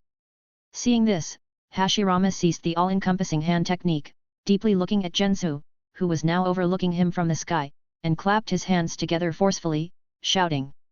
Would release, wood human technique. With a large infusion of chakra, a nearby tree rapidly grew, transforming into a gigantic wood human within a few moments. After a dragon's roar, the tattered wood dragon flew over, wrapping around the wood human's neck and, with an infusion of chakra, quickly restored itself. The wood human, comparable to a fully powered Susanoo, made its entrance. Hashirama stood atop the wood human, his black eyes full of battle spirit, looking at Jenso above, shouting. Jenso! Hashirama! Following Hashirama's intent, Jenso stepped on the flame god, and with a flap of its wings, the flame god rapidly charged downwards towards the equally massive wood human. The war drums thundered, and the heavens changed color. Under the increasingly awestruck eyes of the onlookers outside the battlefield, the scene resembled a mythical battle between gods and demons.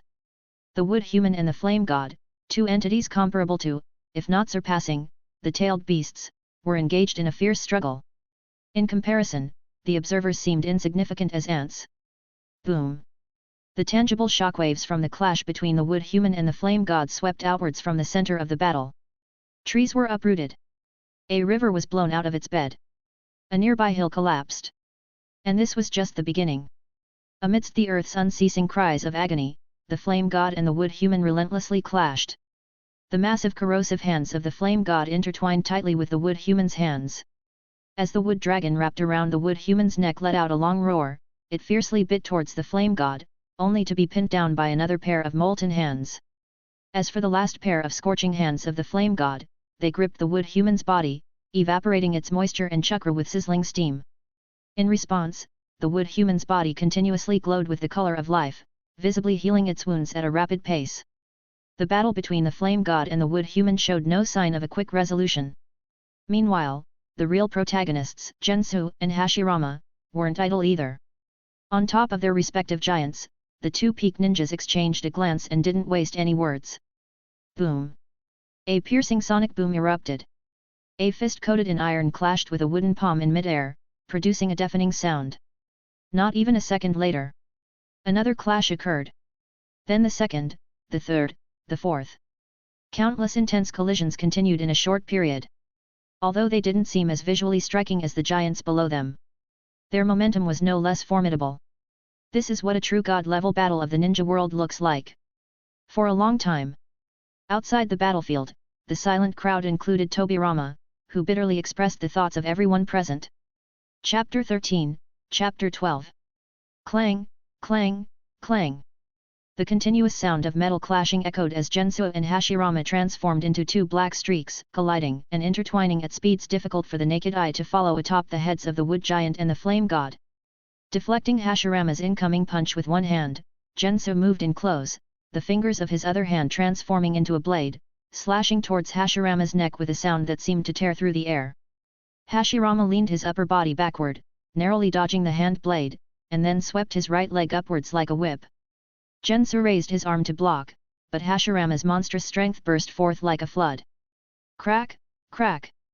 The steel release, known for its defense, finally gave out after enduring multiple blows from Hashirama's immense strength, emitting a shattering sound. Blood splattered.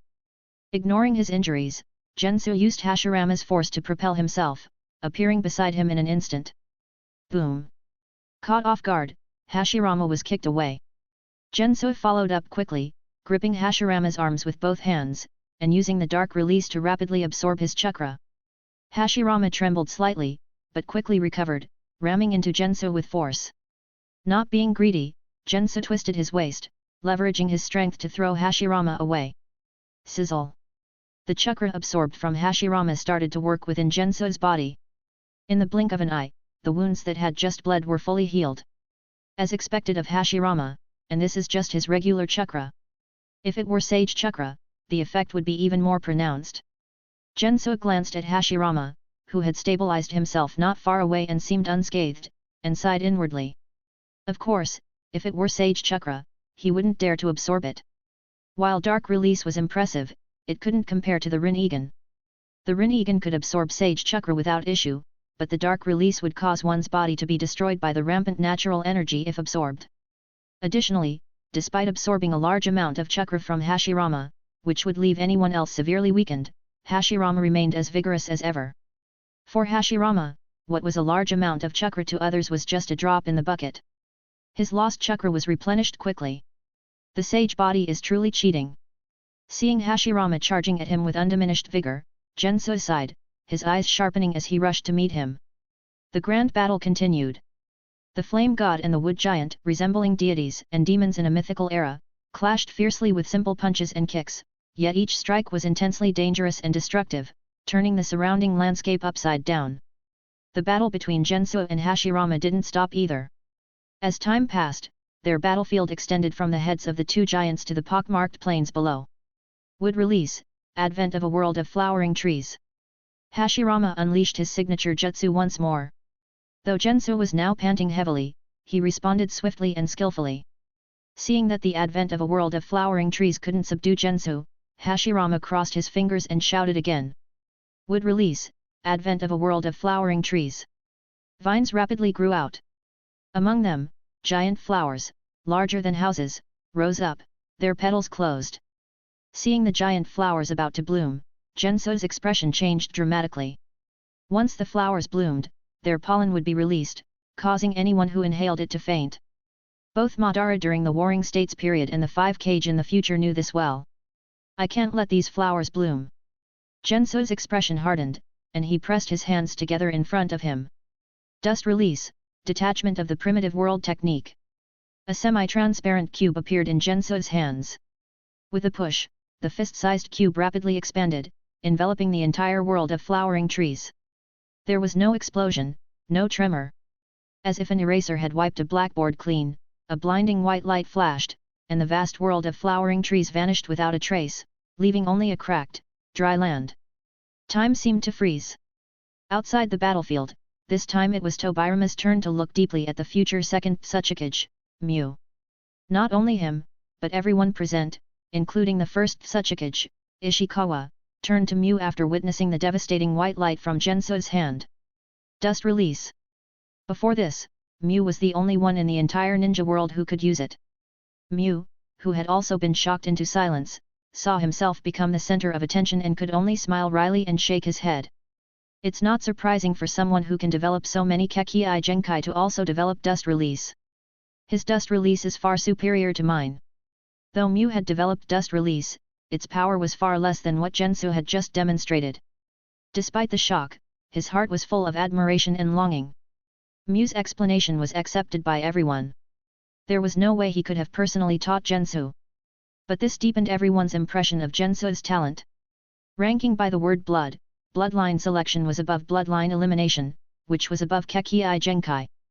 Jenso had not achieved bloodline selection, but after developing so many Kekii Genkai, he had mastered bloodline elimination. After all, if Mu and Oniki could master bloodline elimination, how could Jenso, with his superior talent, not? This was the most powerful jutsu he had mastered so far. Combining everything, Jenso's power was fully demonstrated.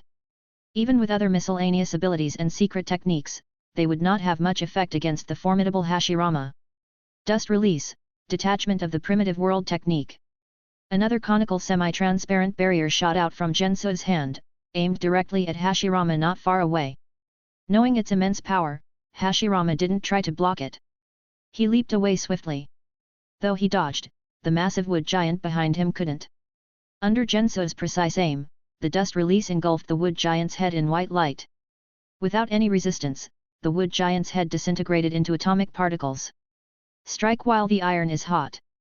The flame god roared, steam billowing from its body, and its 6 arms exerted force. In the end, the headless wood giant collapsed and couldn't rise again.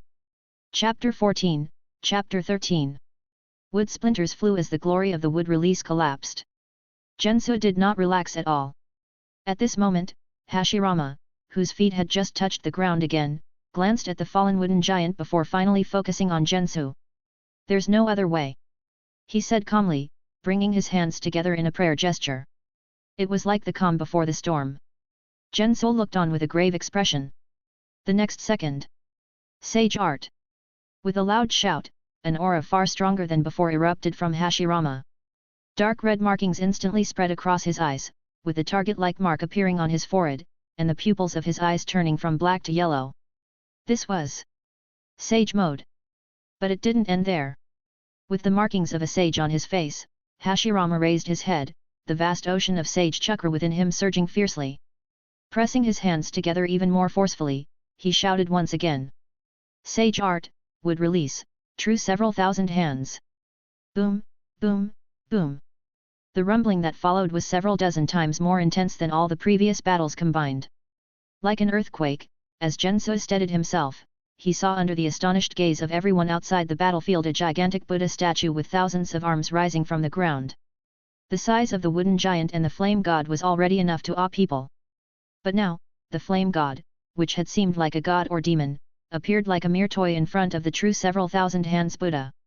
Even though he had seen this in the anime, witnessing it firsthand, seeing this Buddha statue that seemed to connect heaven and earth, Jenso couldn't help but show an expression of sheer astonishment.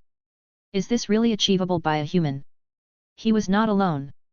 Ishikawa, Ritu, and others, who had seen this scene many times during the Warring States period, were filled with deep memories and lingering fear. This is what it means to be the god of shinobi who pacified the Warring States. This scene exemplified that title. Soon, Hashirama's shout broke the silence of the battlefield. Standing atop the true several thousand hands Buddha, he shouted at Jenso. I'm coming, Jenso. I hope you never come. Jenso's mouth twitched. After fighting Hashirama for so long, he had started to gain some confidence. But now, with Hashirama fully unleashing his power, Jenso felt his newly kindled hope snuffing out. As expected, Sage Art would release, true several thousand hands, top transformed Buddha. With an earth-shaking roar, Hashirama, standing on the Buddha statue like the Sage of Six Paths, launched his most powerful attack. The flame god struggled in defiance. But just like the full-bodied nine tails under the Buddha statue's assault, several massive wooden hands from the true several thousand hands easily swatted the flame god aside, ultimately grasping it in one hand. So unfair. Unable to withstand the top transformed Buddha's assault, Jenso dodged narrowly and exclaimed in frustration. The flame god, which could contend with the wooden giant and complete Susanoo, couldn't withstand a few rounds under the true several thousand hands, top transformed Buddha. The same applied to the nine tails. Even the full-bodied nine tails, superior to the other eight-tailed beasts, was easily subdued by the true several thousand hands. Jenso found it hard to imagine what it would look like if the true several thousand hands faced the 10 tails. Though Hashirama wasn't at the six paths level, under the true several thousand hands, top transformed Buddha, Jenso felt that Hashirama was even more formidable. The flame god soon met its demise. From that moment on, Jenso felt like Sun Wukong facing the Buddha's palm, with nowhere to escape as more and more wooden arms targeted him. I read it, so good piece of work. Highly recommended if you have time. Dust release, detachment of the primitive world technique. With no way to dodge, Jenso used dust release again. But this time, the effect was limited. He only managed to destroy a dozen wooden arms. Before he could even catch his breath, more wooden arms extended from the thousand-armed Buddha, giving Jenso no respite as they aimed to crush him with every strike. Farewell, Jenso. Seeing Jenso below, whose aura was waning and who was covered in wounds, Hashirama bid his final respectful and regretful goodbye.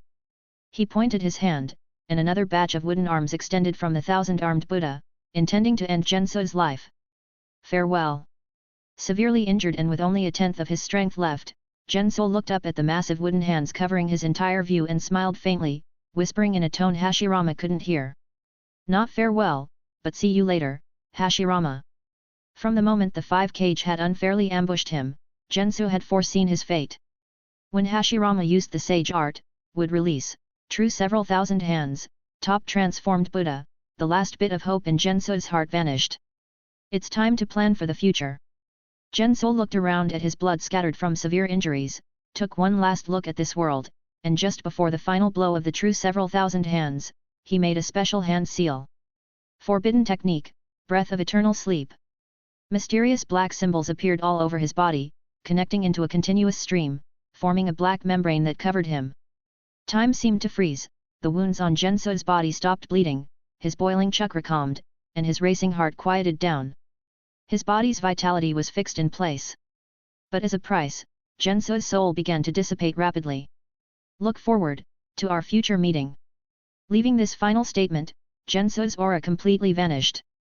His body, wrapped in the black membrane, sank into the ground, blending perfectly with the surroundings, leaving no trace. Boom! The final blow from the true several thousand hands struck. A massive crater formed.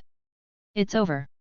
In sage mode, sensing that Jenso's aura had truly disappeared, Hashirama let out a deep breath and dispersed the true several thousand hands. Even with the sage body, he couldn't hide his exhaustion, breathing heavily.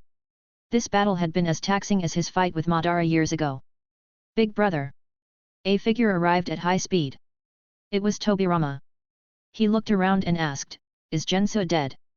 Hashirama straightened up and nodded. Feigning death wouldn't escape his sage mode perception. Tobirama wasn't surprised and asked again. "Where is Jenso's body?" Hashirama shook his head, "Jenso was too strong. I couldn't hold back." "I see." Tobirama felt a bit regretful. Fortunately, there were plenty of Jenso's blood cells on the battlefield, which could still be studied. Hashirama, seemingly aware of his brother's thoughts, solemnly instructed, "Gather Jenso's remains and return them to the Hagoromo clan. He deserves that respect." "Big brother, you..." Tobirama started to protest, but his ear twitched. He took a step forward, subtly positioning himself protectively in front of the exhausted Hashirama. At that moment, several figures arrived. It was Ritu, A, and the others from the 4 great ninja villages.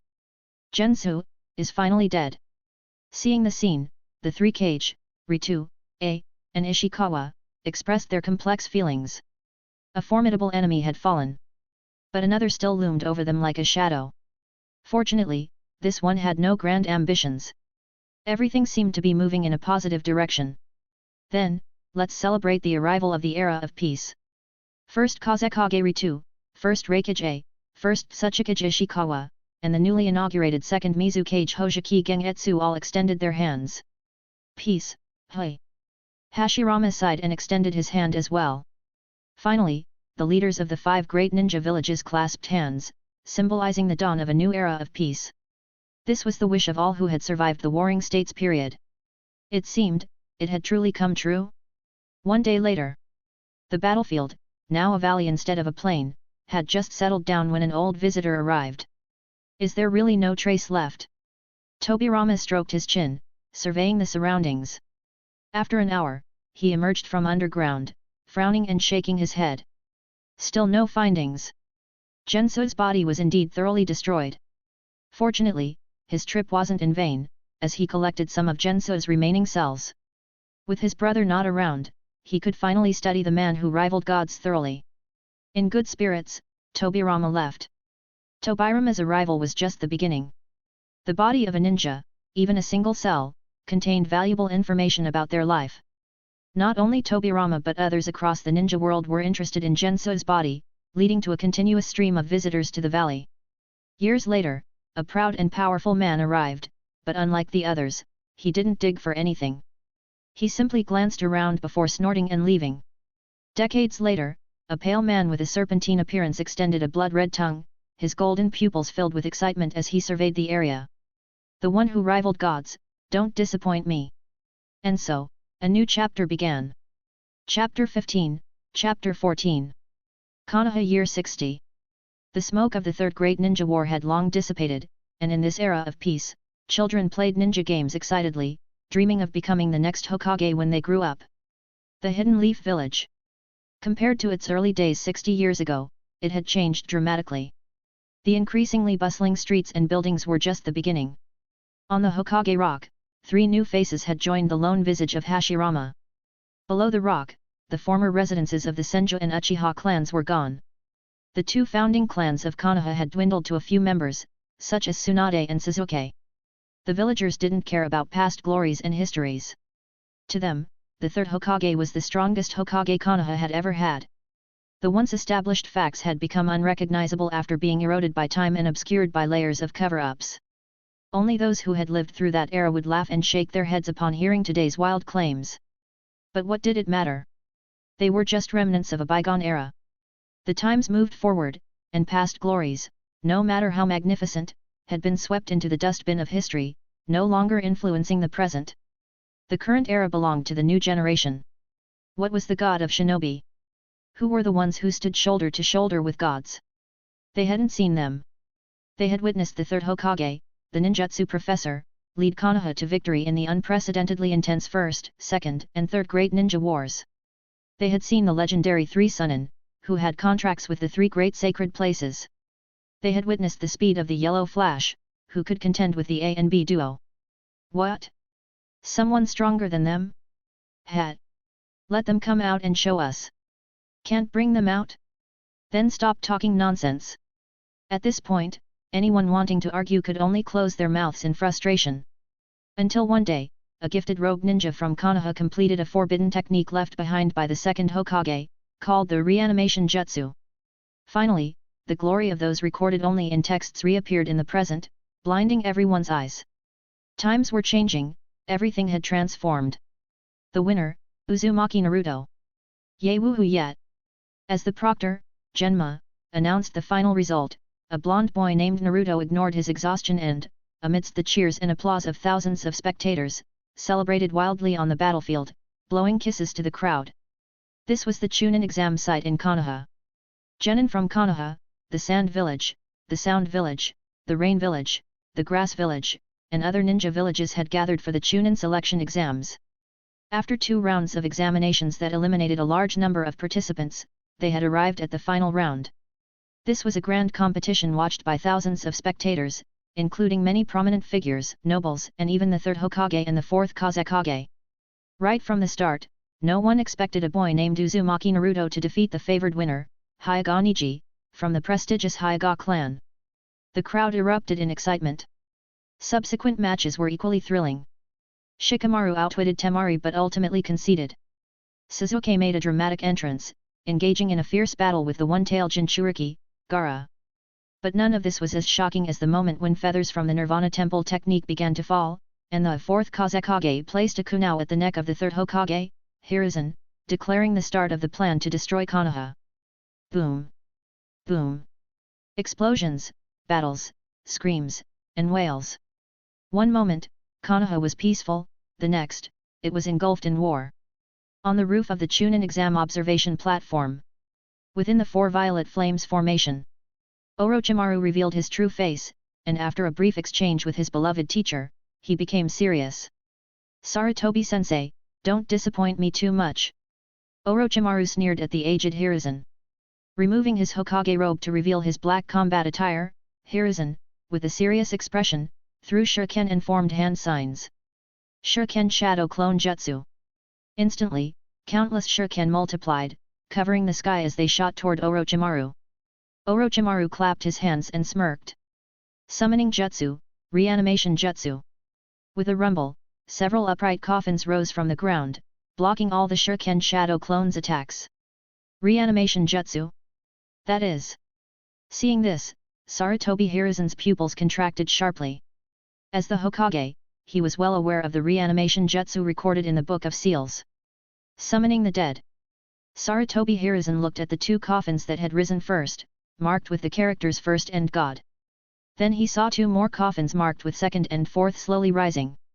Having a vague sense of the implications and feeling deeply uneasy, his expression changed, and he quickly made hand signs to stop Orochimaru's summoning. Sensing that the summoning of the 4th coffin had been halted, Orochimaru shrugged nonchalantly. The fourth one doesn't seem to work. Oh well. Ultimately, 3 coffins were summoned. Sarutobi Hiruzen, as if facing a formidable enemy, watched everything unfold.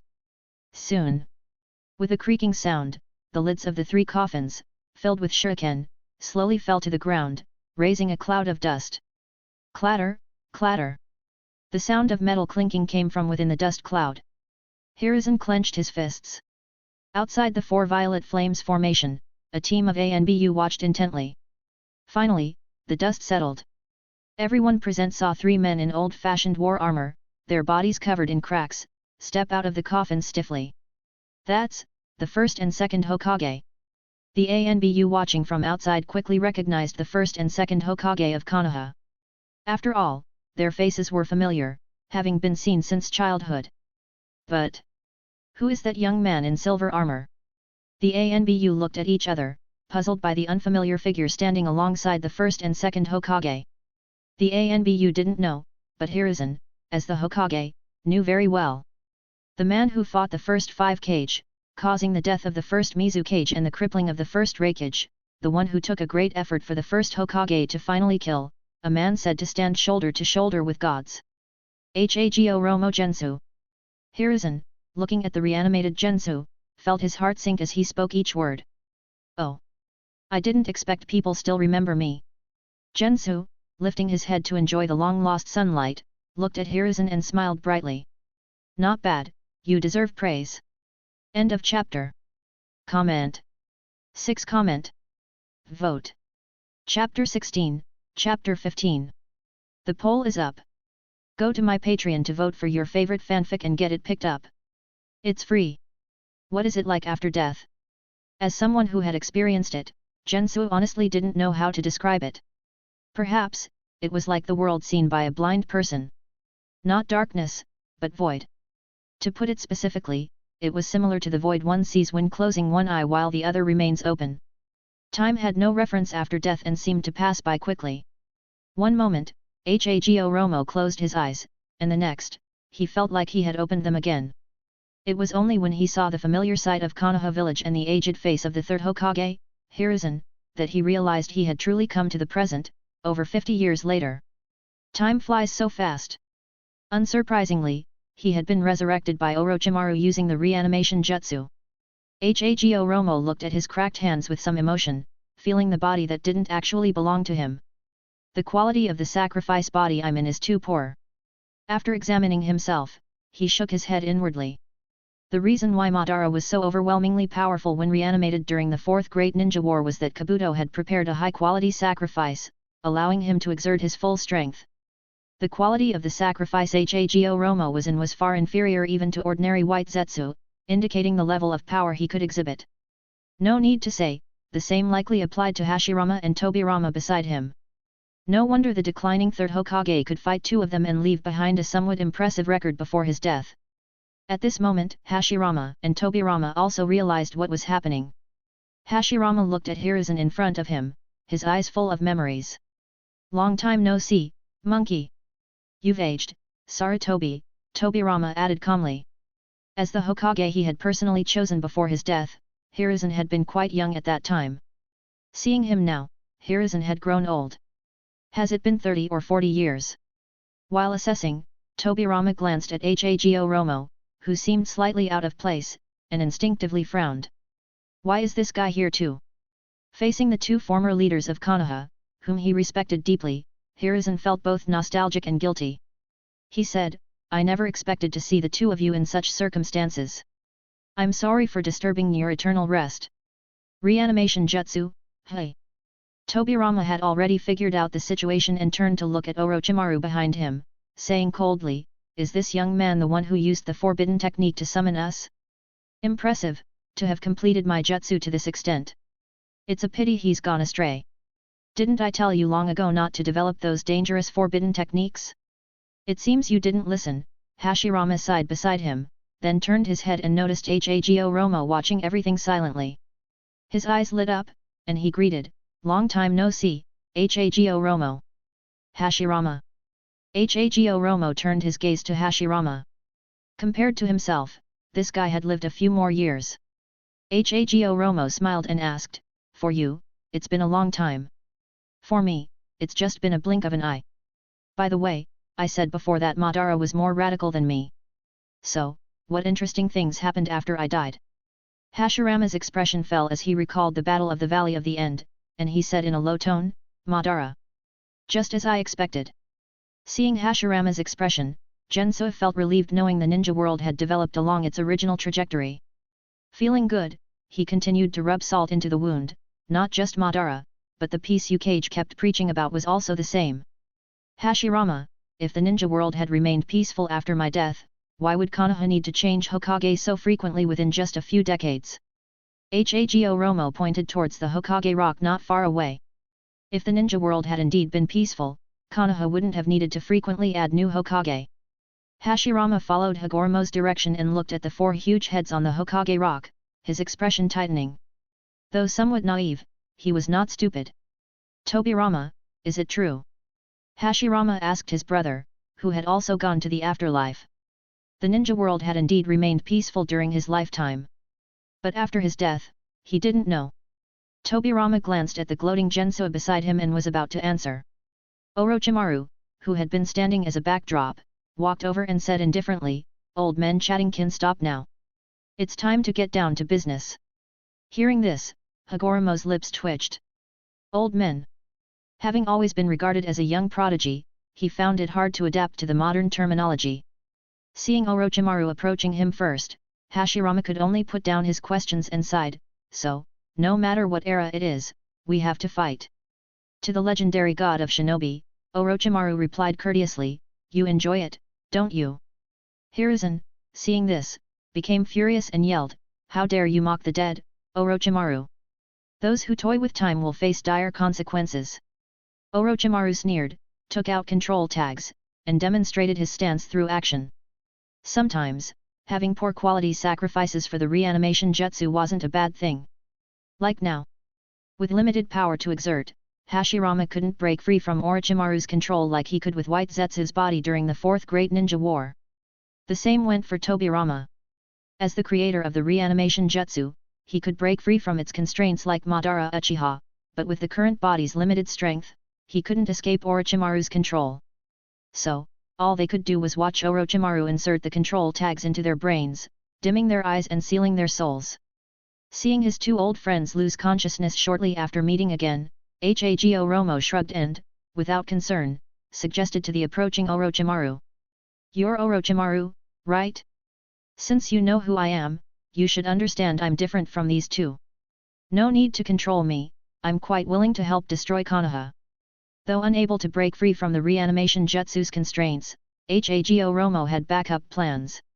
He didn't mind negotiating and cooperating with Orochimaru.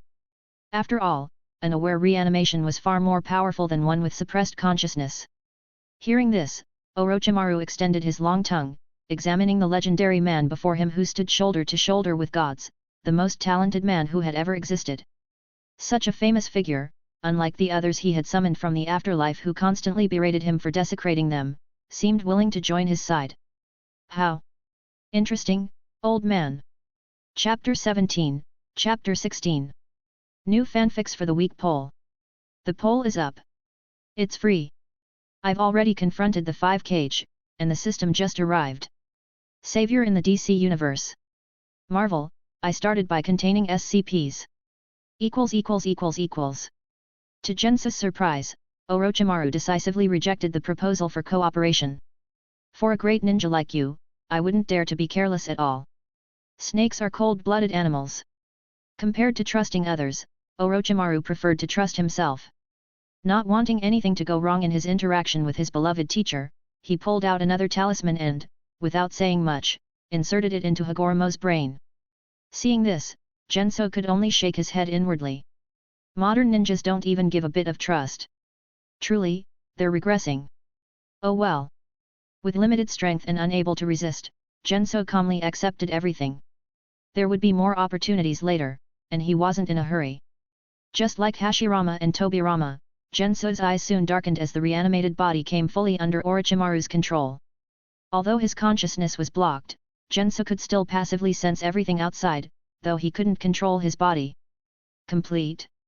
Orochimaru, satisfied with his creation, formed a hand seal and, with a sinister smile, said to his teacher. Enjoy it to your heart's content, Sarutobi-sensei. As his words fell, Hashirama, Tobirama, and Jenso first took a few slow steps. Soon, as if they had adapted, the three moved in an instant, breaking the tiles beneath their feet, and shot towards Hiruzen like three swift shadows. Hokage-sama! Be careful! Seeing their third Hokage seemingly still emotional and distracted, the ANBU ninjas outside the barrier quickly shouted a warning. I know. Hiruzen swiftly returned to his senses, took a deep breath, and his eyes quickly scanned the three approaching from different directions. Aku now flew swiftly. Hiruzen dodged it by tilting his head, and Hashirama arrived first, clenching his fist and swinging hard.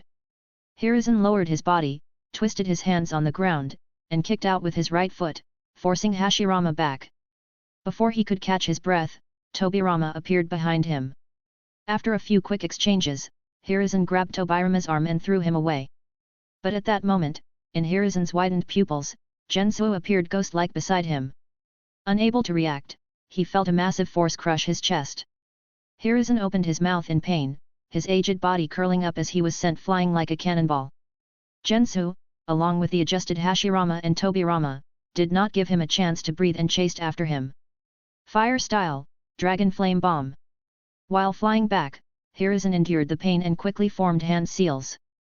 In the next second, a raging fire dragon spewed from his mouth, with flames surging towards the three pursuing him. Just as the intense flames were about to engulf them, Jenso stepped forward and calmly extended his right hand. Dark Release, Inhaling Moi. The fierce fire dragon seemed to encounter a terrifying black hole and eagerly rushed into Hagoromo's right palm. In a blink, the sky-high flames vanished. Only a wisp of light smoke rose from Hagoromo's palm, proving what had just occurred. What is that? The ANBU ninjas watching were dumbfounded. They never expected that such a powerful fire style from their third Hokage could be neutralized so easily. Dark Release. Hiruzen took a deep look at the expressionless Jenso. Unlike the modern people who had a partial understanding of history, as the third Hokage, he knew well the strength of someone who could face off against the Five Kage and was considered a formidable rival even by the first Hokage. Hiruzen didn't expect Orochimaru to summon Jenso. If you added the first and second Hokage along with Orochimaru himself, the coming battle would be. Hiruzen felt a deep gloom settle in his heart. He had no time to think further. Fire style, Dragon Flame Bomb. Jenso returned the absorb technique. Such remarkable talent. Seeing this, Orochimaru licked his lips with excitement. In terms of chakra, as a genius, he had always admired two people. One was the second Hokage, who gave him many inspirations for forbidden techniques and whom he respected greatly. The other was Jenso, whose talent in developing numerous Kekkei Genkai had shocked even him. Unfortunately, after so many years, he had only found a few of Hagoromo's tissue samples. If he could get more of his flesh and blood for research. It was said that after Hagoromo's death, Hashirama handed his remains back to the Hagoromo clan. But decades later, the Hagoromo clan had mysteriously disappeared from the ninja world, making them impossible to find. Thinking of this, Orochimaru regretfully shook his head and refocused on the present. Seeing the overwhelming flames surging towards him, Hiruzen took a deep breath.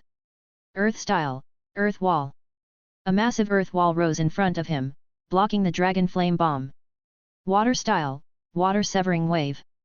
Tobirama retaliated decisively. A high-pressure water jet shot from his mouth, like an extremely sharp scalpel, quickly cutting the earth wall into pieces. The fragmented earth wall soon collapsed. Hiruzen flashed aside, trying to avoid the aftermath. Clap! A loud clap echoed in his ears. And then, wood style, Deep Forest Emergence. Hiruzen's expression changed as he saw, with a clap from Hashirama, a mass of trees burst from the ground. In an instant, a dense forest covered the entire barrier. Trapped within, Hiruzen tried to escape, but numerous roots and vines rapidly entangled him from all directions. With Jenso and Tobirama pressuring him from the sides, Hiruzen was caught off guard and had his ankle seized by a vine, then tightly bound by the growing trees. Seeing this, Hashirama relaxed his hands. Outside the barrier, the ANBU ninjas, while worried for their third Hokage, couldn't help but marvel. Amazing! This is the legendary wood style that ended the Warring States period and founded Konoha.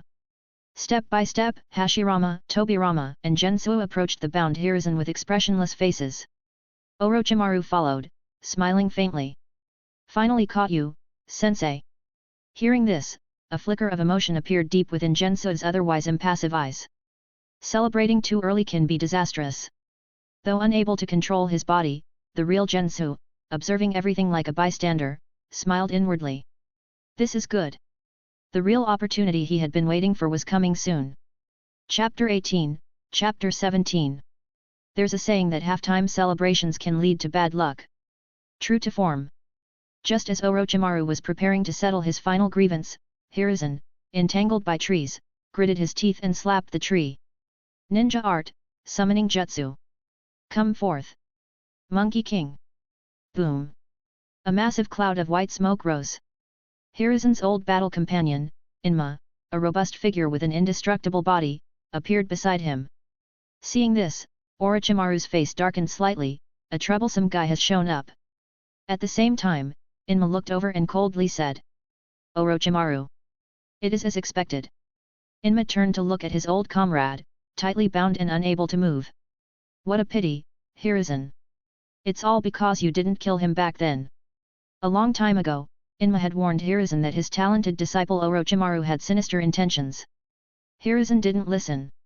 Later, when Orochimaru's human experiments were exposed, Hiruzen personally led a team to capture him. Inma advised him not to show mercy. In the end, Hiruzen let Orochimaru escape. The seeds sown yesterday have grown into today's fruits. Seeing the scene before him after being summoned again, Inma could only sigh. Hiruzen, now more determined than ever, said. This time, I will completely resolve him. Is that so? It's already too late. Despite saying this, Inma transformed into the adamantine staff at Hiruzen's request. Stop him! Orochimaru ordered, his face changing. But it was too late. Effortlessly, Inma knocked away the two senju with a bang and transformed into the adamantine staff. With a sweeping motion, the staff quickly severed the trees binding Hiruzen. Excellent! Freed, Hiruzen skillfully wielded the extendable staff, using the body flicker technique to charge straight at Orochimaru. Interesting! Seeing this, Orochimaru pulled out the Kusanagi sword from his mouth and met Hiruzen head-on. Once again, the master and disciple clashed. One had to admit, experience does come with age. The combination of Hiruzen and Inma was giving Orochimaru a hard time. Following orders, the three others joined the fray. Hiruzen's eyes flashed, and he deliberately got injured to secretly attach explosive tags to the three. However, the result was not as expected. Boom! Boom! Boom! The exploding tags sent the three others flying, but their bodies quickly reassembled with the sound of rustling paper. In an instant, their injuries were completely healed. If this continues, I'll be worn out. Seeing this outcome, Hiruzen's eyes drooped as he made his final decision. Indeed, I must find a way to deal with the souls bound by the impure world reincarnation, or this is meaningless. If that's the case, I can only use the fourth Hokage's technique. Hiruzen clasped his hands together, his gaze resolute. Boom! Boom! Inside the four violet flames formation, the battle at the cage level reached its climax.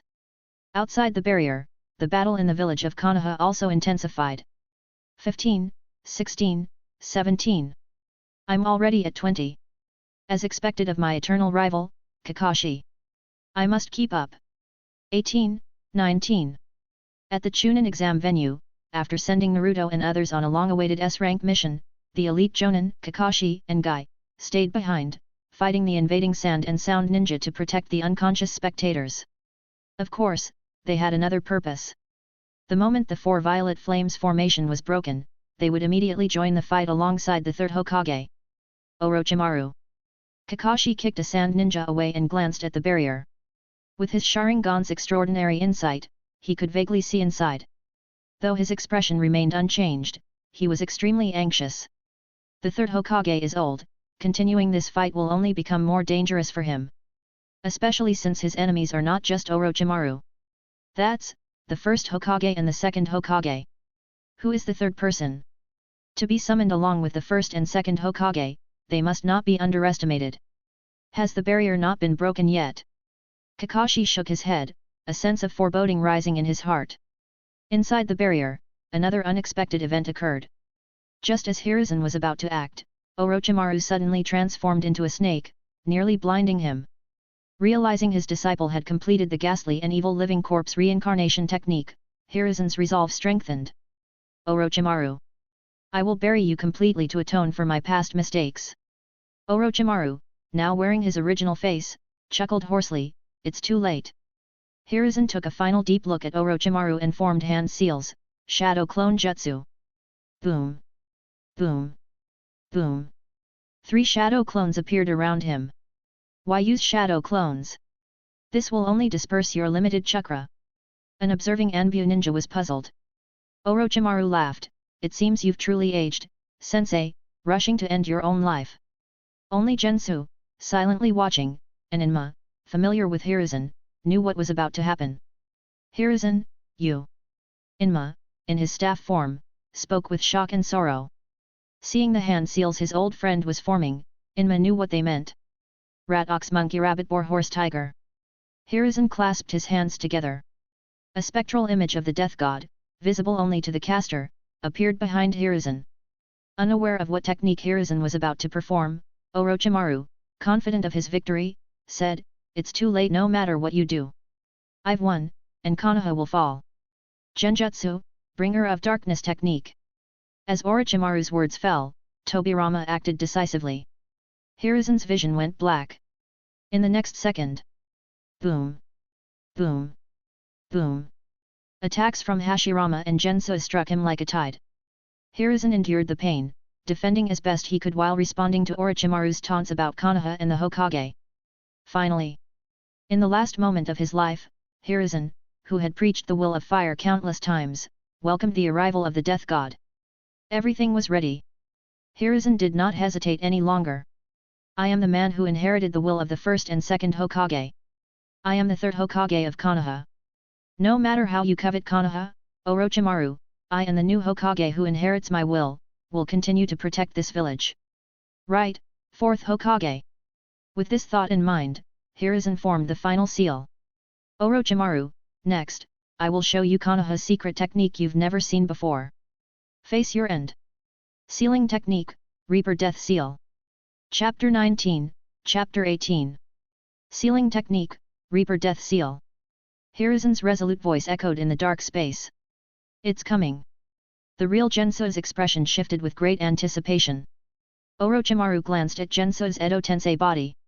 Seeing nothing unusual, he turned his attention to Hiruzen, knowing his teacher wouldn't make idle threats. A jutsu I don't know? Let me see it then. In the darkness, the 3 Senjou launched another attack. Unlike before, with the death god's arm thrust deep into his chest, binding his soul, Hiruzen could clearly see everyone's souls in the darkness. He and his 3 shadow clones moved instantly. Got you. Hiruzen, pushing his body beyond its limits, moved faster than ever, and with his clones, they grabbed their targets in the darkness. How is this possible? Orochimaru couldn't believe what he was seeing. As the darkness faded, the 3 Edo Tensei bodies of Hashirama, Tobirama, and Jenso were held tightly by Hiruzen's shadow clones. Hiruzen himself had a firm grip on Orochimaru's shoulders. It's over. Hiruzen coughed up blood, his battle robe torn open, revealing a large hole in his chest. In his sight, visible only to him, the death god's arm that had pierced his chest continued forward, reaching into Orochimaru and the 3 Edo Tensei bodies. With a pull, the souls of Orochimaru, Hashirama, Tobirama, and Jenso began to be drawn out from their bodies. What is this feeling? It's bad. Although Orochimaru couldn't see what was happening, the intense crisis emanating from his soul was a warning. Knowing the dire consequences, he struggled desperately.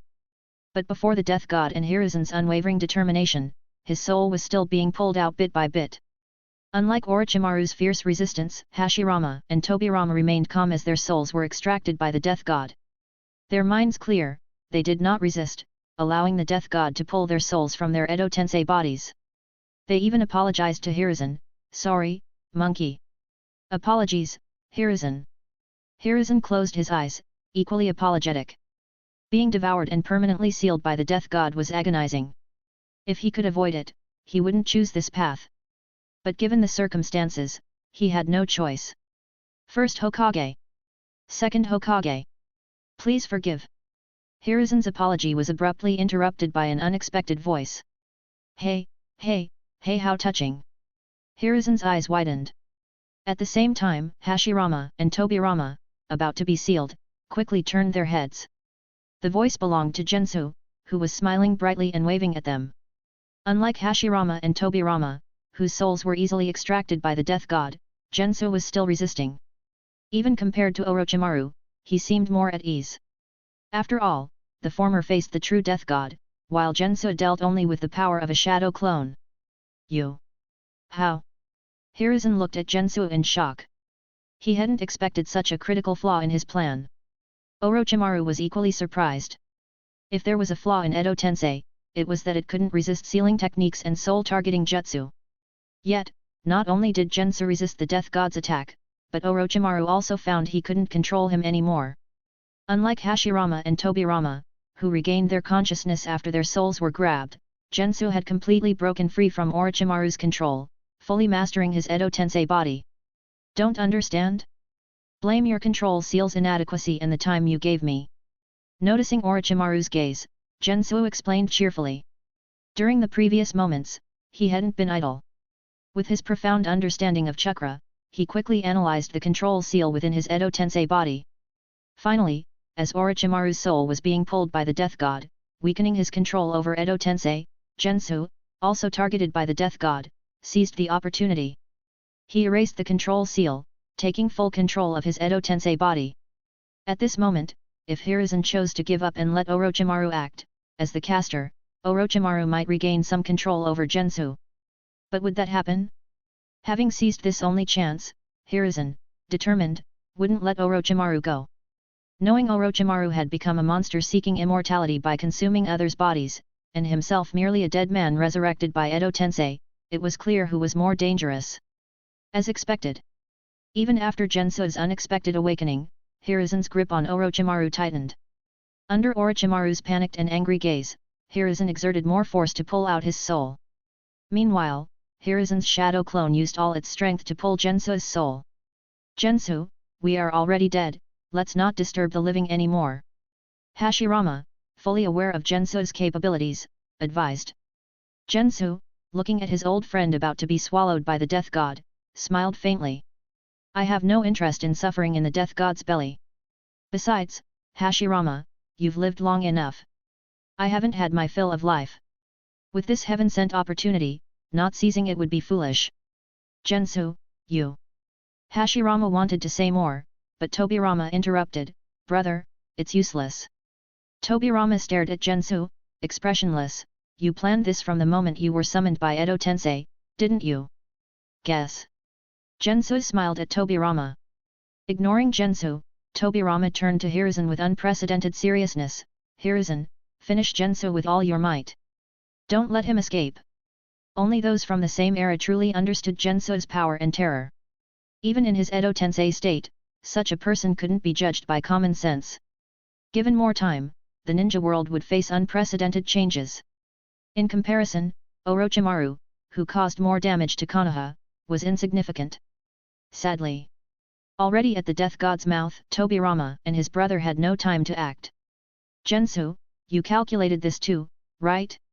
With deep concern and gloom, Tobirama, not waiting for Hiruzen's response, was completely swallowed by the death god, alongside Hashirama. Farewell, old friends. Jenso watched his old comrades leave. Finally, reborn, he looked towards the new era, clenched his 5 fingers, and declared calmly. This era belongs to me. Chapter 20, Chapter 19. Times change, and the remnants of the old era find it hard to adapt to the rapid currents of the new era. But this did not include Jenso.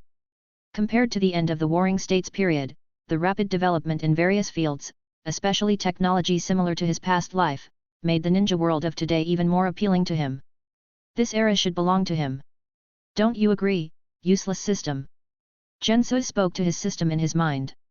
Please complete the novice mission as soon as possible. The familiar prompt sounded again. Decades had passed, yet even after his death and resurrection, not fully reborn, the system still diligently issued tasks to him. One had to admit, this system was really something, bound to him even in death, with no flexibility whatsoever. Just like the novice mission that had disheartened him back then, it was still listed on the system page. However, with Naruto Uzumaki around in this era, he could finally tackle the mission. System, what year is it? Jenso confirmed once again. Konoha year 60. Good, this time it got it right without extending the timeline by several decades. Satisfied, Jenso returned to reality. The novice mission wasn't urgent for now. The key thing now was to leave here and achieve true rebirth. Jenso looked at the shadow clone of Hiruzen before him, who was strenuously maintaining the Reaper death seal, trying to seal his soul. With Tobirama's grave warning before his departure, Hiruzen, though not fully understanding the Hokage's concern, still followed through with all his might. For Konoha, for everyone, I will give my life to seal you completely. The shadow clone of Hiruzen shouted. Jenso was speechless. Old man, don't lump me in with that snake-like guy, making me out to be some heinous villain. I haven't even stepped on a single ant in Konoha, so why the call for my head? It was the same last time. He had done nothing, yet the 5 Kage ambushed him out of nowhere. His life had indeed been difficult. Listening to Jenso's explanation, Hiruzen had a moment of hesitation. Setting aside the somewhat jarring old man term. Technically speaking, like the two Hokage, Jenso was forcibly summoned here, and the previous battles couldn't be blamed on him.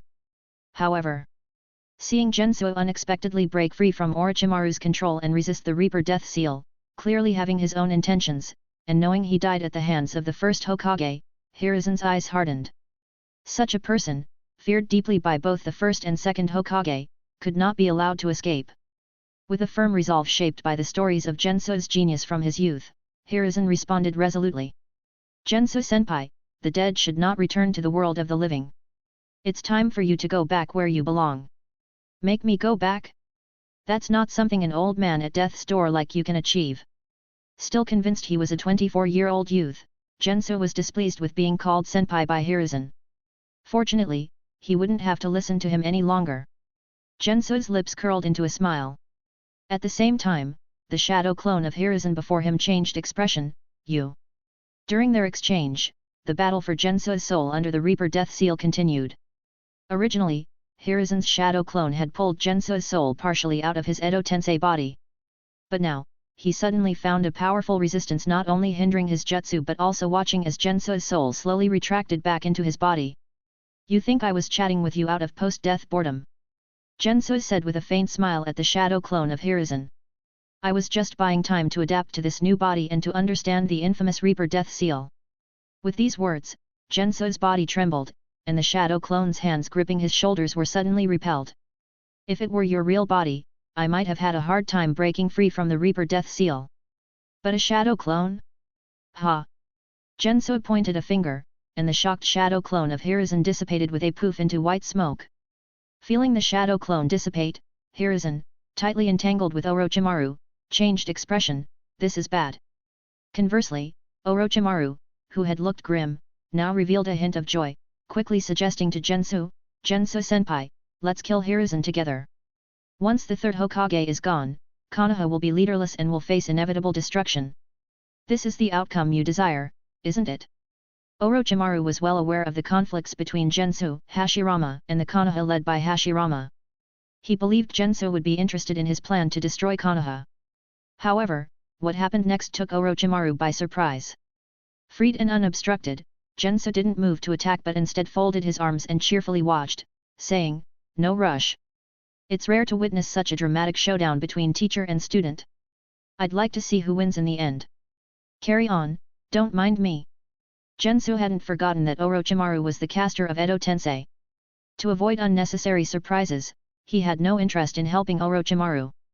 With his current strength unable to break the four violet flames formation immediately, he decided to sit back and watch this famous Hokage battle. Seeing Jenso watching like he was munching on sunflower seeds, Orochimaru's expression froze. Then, feeling his soul being pulled out again by Hiruzen, his expression grew uglier. Damn old man! Damn Hiruzen-sensei! Can't use ninjutsu, and my body is restricted. Seeing the massive death god behind Hiruzen, Orochimaru showed a rare sign of panic. With Jenso unreliable, he could only struggle on his own. Hiruzen, though persistent, was already heavily drained and had little strength left. More crucially, Jenso was lurking nearby like a ticking time bomb. Though Jenso claimed he wouldn't interfere, having a time bomb nearby was unsettling. To prevent any accidents, he had to act quickly. This is the only way. Unable to resolve Jenso was a given reality. Orochimaru's soul wasn't fully extracted either. Time was running out. There was no other choice. Hiruzen took a deep breath, looking at his former student, now shrouded in darkness and cruelty, unrecognizable from his youth, and said in a deep voice. Orochimaru. End of chapter. Thanks for listening.